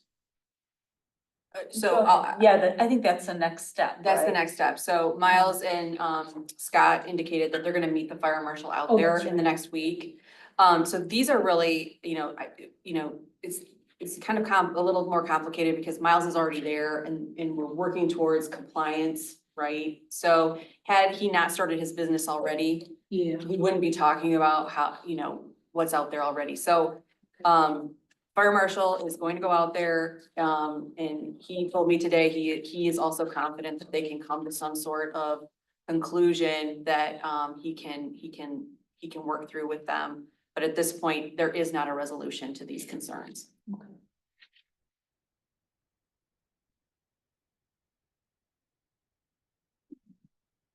So the question I have is new and used vehicle sale and RV sales.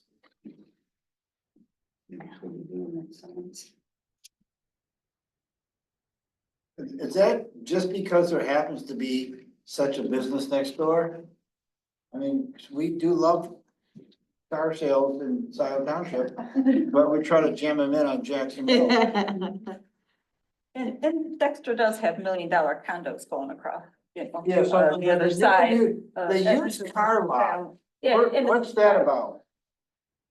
To be candid, John, we were not gazing into a perfectly clear crystal ball. I think realistically, we see Marks, and I think on the other side of Marks is also another automotive use. I can't recall. Transmission. So, the idea again is there's existing auto uses out there. In a way, it made sense to say, yeah, this could also be an auto use. I don't think Coley really put that kind of high definition analysis onto, vehicle sales. I mean, it's really a function of what is out there. That That one's the one that's got me scratching my head a little bit. But that, I mean, that's why I wanted it to go to also to Dexter because of, I mean, what they're planning along, Mill Creek and everything that's happening in that area. It's it's walkable to But you reached downtown out to Dexter and I all did that talk to stuff. Michelle. Yeah. Go ahead. If this is procedurally appropriate, the applicant is willing to remove that particular item from the conditions that he has proposed. I don't know if Laura, if you're comfortable with doing that, but he's comfortable striking the permitted use of new and used vehicle sales as his offer to do that. That's his voluntary offer, so that these are his conditions and he can do so. And because it's less, it doesn't have to be re-noticed or anything. I'd be supportive of that. I'd be happy to make a motion unless there's other questions. I think when I read it off, I won't read that part. If they're okay with that. I feel much more supportive of it. Yeah. And I would say that with respect to ordinance, unless there's more discussion.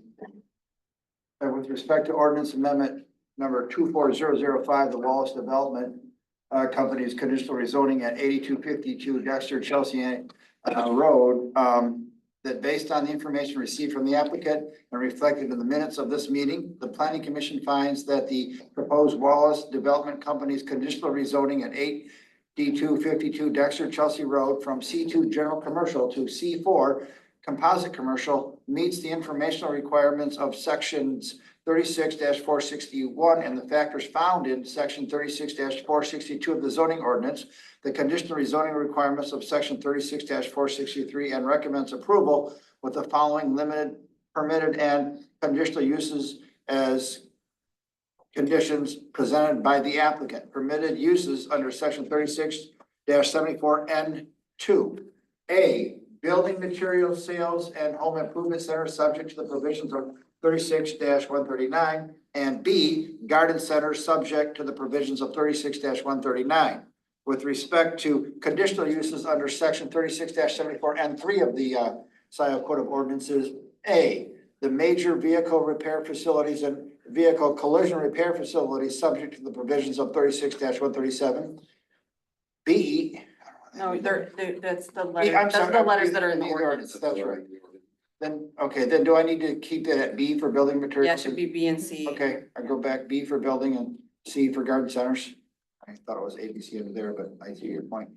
So A, which I just read. E, contractor wholesale supply when in conjunction with general retail sales of items, including electrical, plumbing, lumber, nursery stock, and garden supplies. H, standard restaurants and establishments that serve alcohol. J, multifamily residential pursuant to subsection 36-74J, when made a part of an overall mixed-use development, multiple family residential shall not be permitted as a standalone use. And that the findings of fact as contained in the October 28th, 2024 Colorado Workman Associates report be included as part of the facts that this commission relied on. Right, is it support? All right. Further discussion? Roll call. Riser, Yes. Walsh, yes, Rothney, Yes. Moore, No. Gable, Yes. Hyde, No.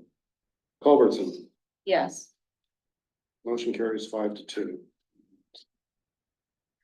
Thank you very much. Thank you. Appreciate your thoughtful comments and attention. Thank you Right. for putting up with us, your patience. All right, yeah, it's, you can, add it to your civics class or something. All right. Then we're moving on to, reports, commission activity. I think we can, if anybody has anything burning to report. I do not. I would move that we, Postpone those till. thank you, Uh, postpone the December report 2nd. till December 2nd. Okay, I do want, what's that? I'm sorry.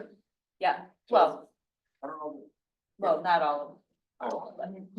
Okay, I do want to say, we are saying goodbye to, I appreciate working with all of you. Two commissioners, yes, yeah, it's been a pleasure to, welcome you in, and hopefully this gives you a good foundation for, yeah.